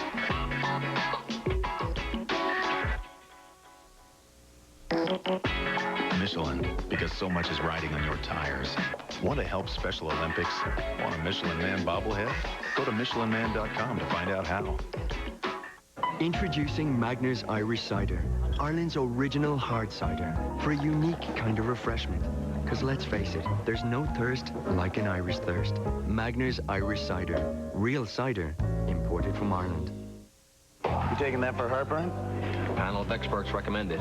More doctors recommend Tums. Dose for dose, Tums Ultra neutralizes more acid than Pepsi Complete's antacid. Nothing's faster. Just ask a real panel of experts.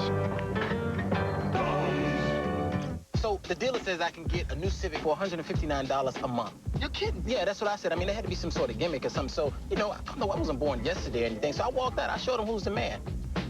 But are we riding in a new Civic? Oh, yeah. I went back. There was no gimmick. Yeah, you really showed him up. You got that straight. Because, you know, I know a good deal when I see one. I mean, I'm all over. Now you can get a 2003 Civic LX sedan for $159 a month for 48 months. Well, back in Chicago, the White Sox now with a 3-1 lead, but they have the bases loaded and nobody out. Remind you, this copyrighted telecast presented by authority of the Boston Red Sox may not be reproduced or retransmitted in any form. In addition, the accounts and description of this game may not be disseminated without the express written consent of the Boston Red Sox. Well, Jerry, as you had anticipated, Alan Embry into the game, and he will face another hitter instead of Brian Daubach. It's like Paul Konerko is going to come up to pinch hit. Embry making his 26th appearance. His last was on Sunday against Houston when he went 3 innings in that game, allowing 1 hit and did have a strikeout. Did not give up a run to the Astros. That's in that long ball game at Fenway on Sunday. Well, Embry with a pretty impressive stretch over the last 14 2/3 innings pitched. He's walked only 1 batter while striking out 14 in his last 13 outings. And he will indeed face Paul Konerko pinch hitting for Brian Daubach in a bases loaded, nobody out situation here in the bottom half of the 8th inning. Rudy Cian is responsible for all White Sox runners.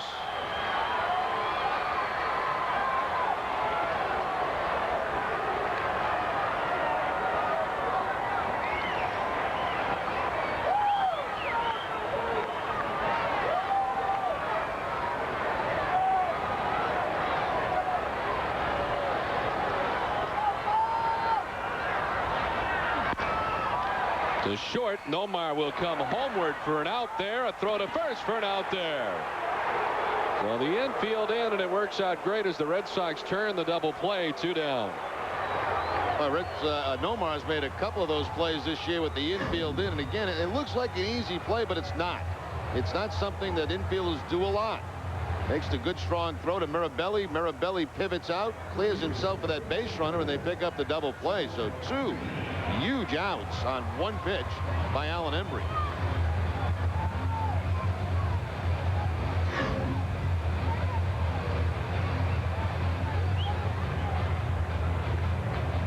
2 in scoring position for the White Sox, but 2 outs. Something you don't expect either with Embry. Embry with that, high, hard fastball. It's either usually a strikeout or sometimes fly balls, but you don't see many ground balls off the bat of Embry. They will intentionally walk Joe Creedy, the second free pass of the inning. Yeah, Valentin generally is not as good a hitter hitting right-handed as he is left-handed. Only a 154 average right-handed this year with no home runs. 247 with 9 home runs left-handed. So they'll switch him around by walking Creedy. They'll face Valentin from his weak side.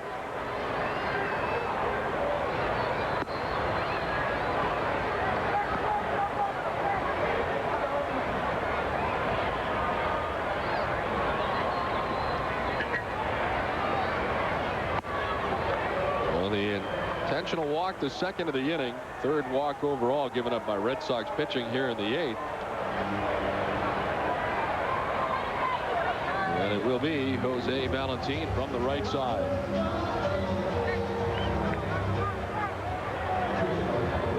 What he's seeing is not getting anybody out. Beginning the inning, gave up 2 hits. So far has been touched for a run.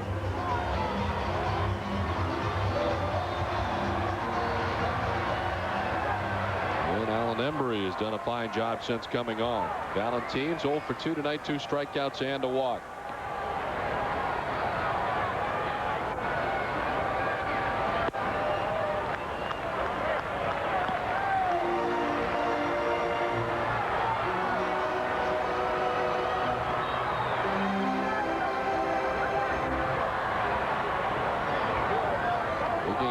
To the top of the 9th, Nomar Garcia-Parra, Manny Ramirez, and David Ortiz. So the heart of the Red Sox order is expected. And at the very least, they'll be dealing with a 2-run deficit. It looks like Billy Koch, too, the closer, has been loosening out in that bullpen for Chicago. There's Koch. Former Oakland A and Toronto Blue Jay. 8 saves this season for the White Sox.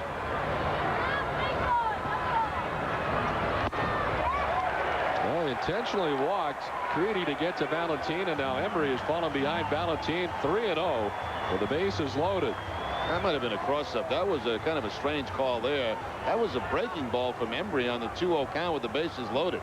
And the way that the Mirabelli caught that, almost like he was crossed up. He was expecting the fastball.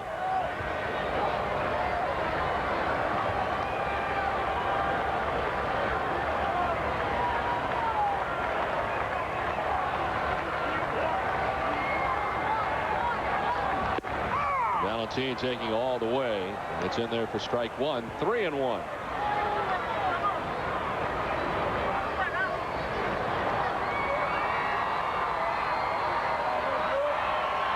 Miguel Olivo, the number 9 hitter, waits on deck. Bases loaded for the White Sox. 2 down.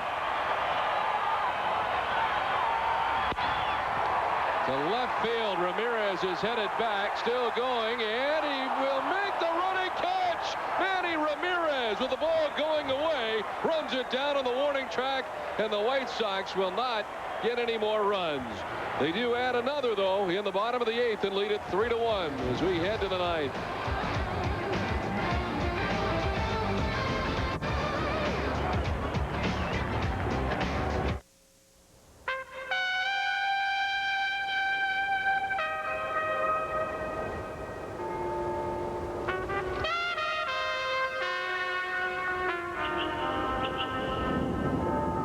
Got an old buddy waiting for a visit in Washington? With everyday low fares on Southwest Airlines, flying to BWI is your best route to the capital. You are now free to move about the country. At Nissan, we were the first to bring you the 4-door compact truck. Yeah, but what have you done for us lately? How about an over 6-foot-long bed? Get 0.9 APR financing or $1,500 cash back on 2003 Nissan Frontiers. The doors are wide open. Counting down. Measuring traffic congestion. Here we go. Tickets for the Rad Boys now on sale. Call now. Pick up the phone. Call now. One concert could generate hundreds of thousands of calls in an instant. At SBC, if we can handle hurricanes, floods, and earthquakes, we can handle the Rad Boys. Ready for anything. Hello? Any more tickets? SBC. And now with a late-breaking story, here's Suzanne. Thanks, Tom. As the volcano continues to erupt, we take you live to correspondent John Ryland, who's at the scene. John, what's the situation? Suzanne, as you can see behind me, the lava is covering an area of about 2 square miles. It's a bad situation, but I do have good news. What's that, John? I just saved a bunch of money on my car insurance by switching to Geico. Geico. 15 minutes could save you 15% or more on car insurance. Back in Chicago, the Red Sox still have a chance in this game because of the tremendous play by Manny Ramirez, saving 3 runs. A 3-1 fastball that's actually down and out of the strike zone probably would have been ball 4. When that ball left the bat, I think there's any way Ramirez could catch up to that. He did, and he saved 3 runs for the Red Sox. So very good defense in that inning. Also the double play ball, Nomar Garciaparra. And the White Sox only get the additional run in the bottom of the 8th and lead it 3-1. Billy Koch, the closer, is on. 8 saves and 10 opportunities for Koch. You think about the runs that have been saved in this game. Remember that relay early in the game? Nomar threw a runner out at home. And then, of course, Ramirez with that, the double play with the bases loaded. I mean, the Red Sox could be buried in this game. Instead, they're only down by 2. Nomar fouls that one off his foot and is down 0-2. Billy Koch, 44 saves a year ago at the Oakland A's in his only season with Oakland. Prior to that in Toronto in the 30s each season. He had 36 in 2000, 33 I should say 36 in 2001, 33 in 2000, 31 in 99 at Clemson University. Chopped left side. Valentine rounding in behind it, throwing out Nomar for out number 1.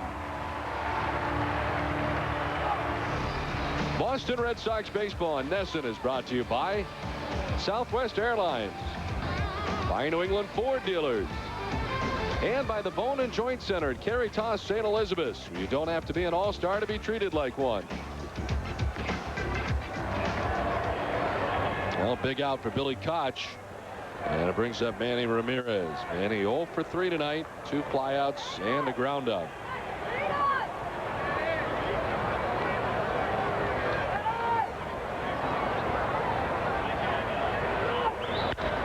Lined into left field, a base hit.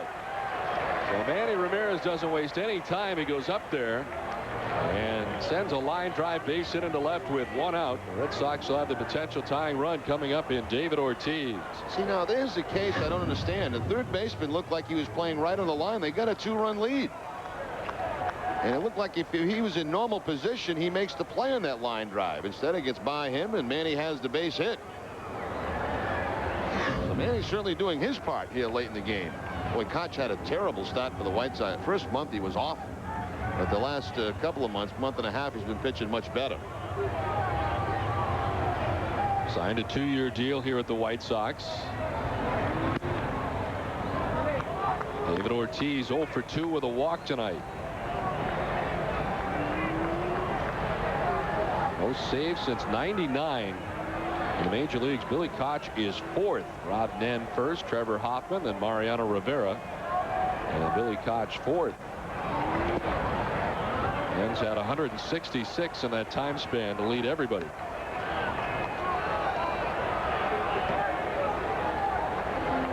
Well, Konerko takes over incidentally at first base, so the White Sox have forgone the DH idea as he pinch hit in the DH spot last inning, and he takes over at first base, a defensive replacement for Frank Thomas in an interesting move.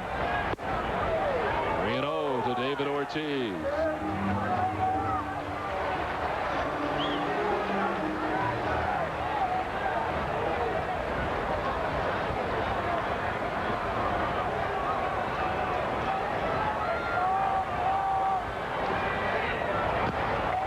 in the dirt, and a 4-pitch walk to David Ortiz. So the tying runs are on for the Red Sox with 1 out in the inning. I'll tell you what, from what I saw the other night of Tom Gordon, you feel more comfortable maybe with him in the game other than Koch. Talking about the tough start that Koch had. He had an ERA in April of way up over 8. But since that time, May and June combined, it's at 207. We have a pinch runner at first base as Damian Jackson has come out for David Ortiz. He represents the tying run standing at first, and Damian Jackson will run.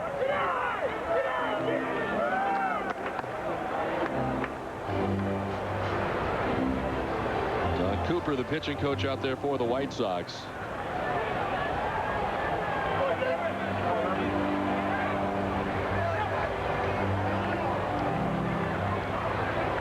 Billy Koch off the side of the mound.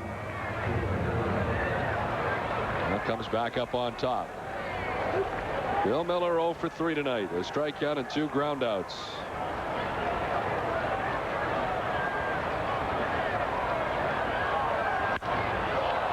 In the air to center field. Willie Harris underneath it waiting. Takes care of out number 2. Manny will tag and head for third. And he gets there standing, but the Red Sox are down to their last out.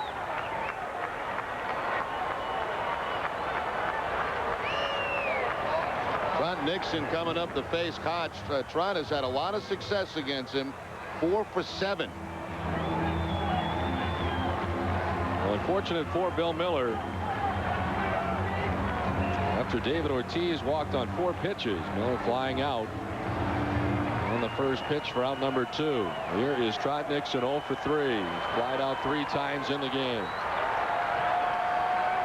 Tell you what, it'd be quite a gamble, but Jackson with great speed at first base. Koch generally takes a long time to get rid of the ball.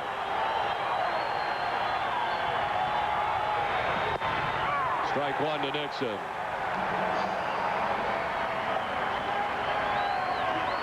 Would you take that chance in this situation? I would. I don't think there's any way they'd throw him out at second base.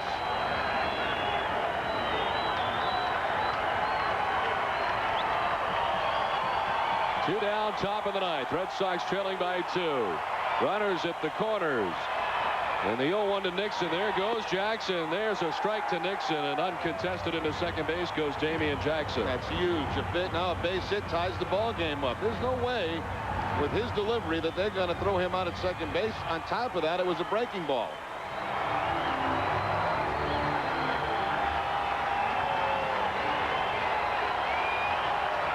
Red Sox down to their last strike. Nixon down to the count 0-2.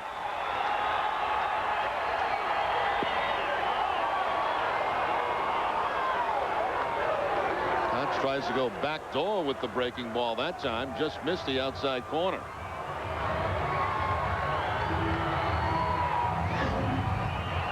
Oh-2 pitch to Nixon. Would have looked a lot better if the catcher would have caught that one. It made a big difference. 1-2 the count. Manny at third. Damian Jackson at second base. They represent the tying runs. 1-2. Nixon gets a piece and stays alive.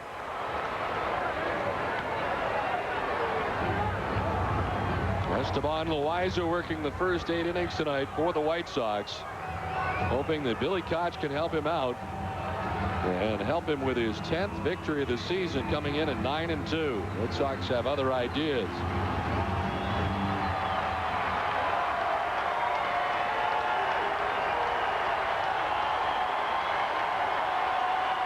The 1-2 pitch. Nixon again sending it foul.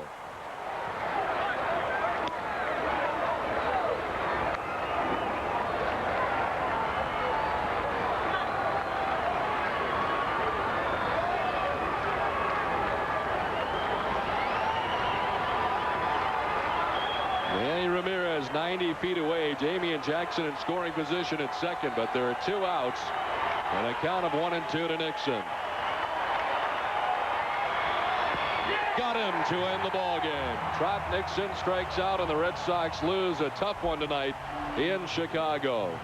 So some drama in the 9th.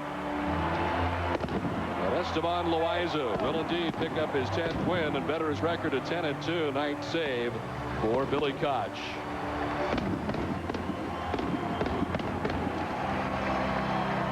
The Foxwoods chance play of the game, the base hit by Maglio Ordonez in the 8th inning. After Thomas got on with a base hit, Ordonez right down the line to score Jimenez, and that gave him a little bit of a comfort level. The Foxwoods chance play of the game. So with the loss, the Red Sox will drop to 40-30 on the season. The winning pitcher, Loaiza, 10-2. The loss goes to Wakefield, 5-3. And Billy Koch picking up his 9th save of the season. Again, the final, Chicago 3, Boston 1. For Jerry Remy, this is Don Orsillo saying so long from Chicago. Now it's time for the WB Masons Extra Innings with Bob Rogers and Jim Rice. All right, Donnie, thanks very much. Coming up on WB Mason's Extra Innings, we'll have post-game reaction from Chicago. Jim will break this one down. Good pitching tonight in Chicago. Unfortunately, the Red Sox coming up on the short end of the score. WB Mason's Extra Innings coming up right after this.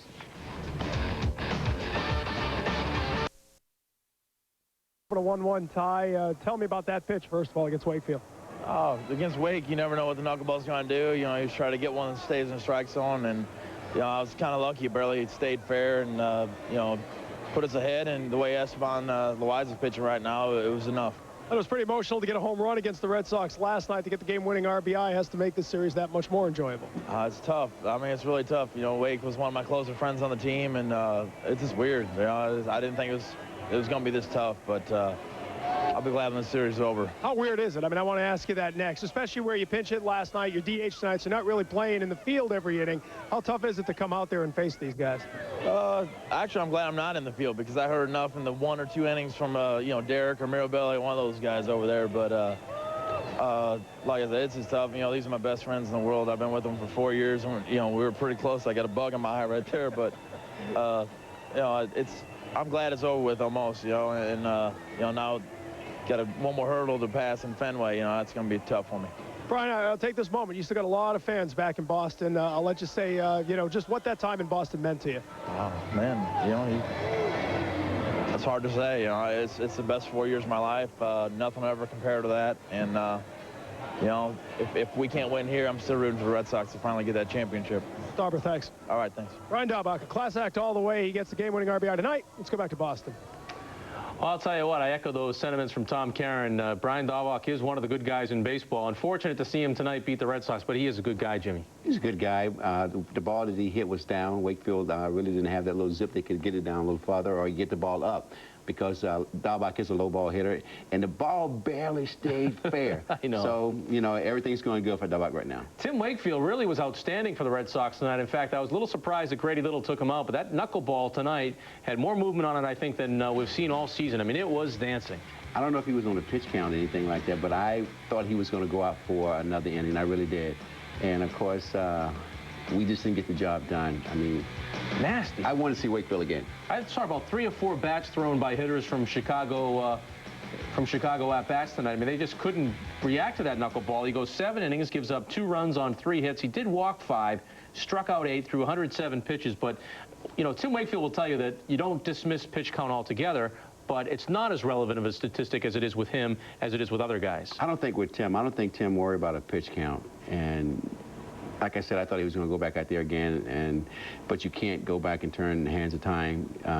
He didn't stay out there long enough for me, but still, again, as far as 107 pitches, wasn't enough for me. Yeah, you wonder how that 9th inning would have played out if it was a little different if Rudy Cianez doesn't come in and add that extra run. Luckily for the Red Sox, they got out of further trouble and still had a chance to tie it up in the 9th inning, but came up just a little bit short. We'll come back. We'll have game highlights. We'll have Grady Little's reaction. We'll see if perhaps he answers the question about why Tim Wakefield came out after 7 innings. It looked like he was cruising, doing a good job. We'll have that and more player reaction from Chicago. The telephone number is 1-866 Ask Nesson, 866-275-6376. The phone lines now open. For travelers feeling a little confined, by the day or extended stay, Villager is your address for comfort and value. Call 1-800-328-STAY.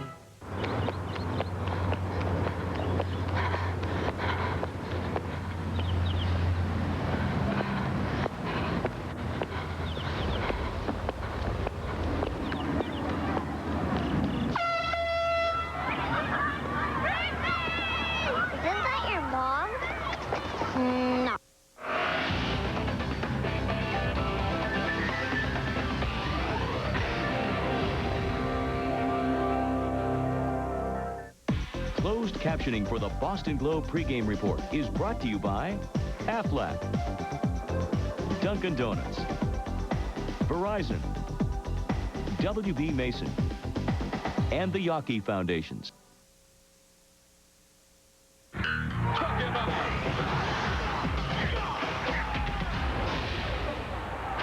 It is afternoon delight in Chicago, a businessman special on the south side as the Red Sox try to get back on track and salvage a split with the White Sox. It's the finale of a 4-game series between your Boston Red Sox and the Chicago White Sox, and it's all next here on NESN.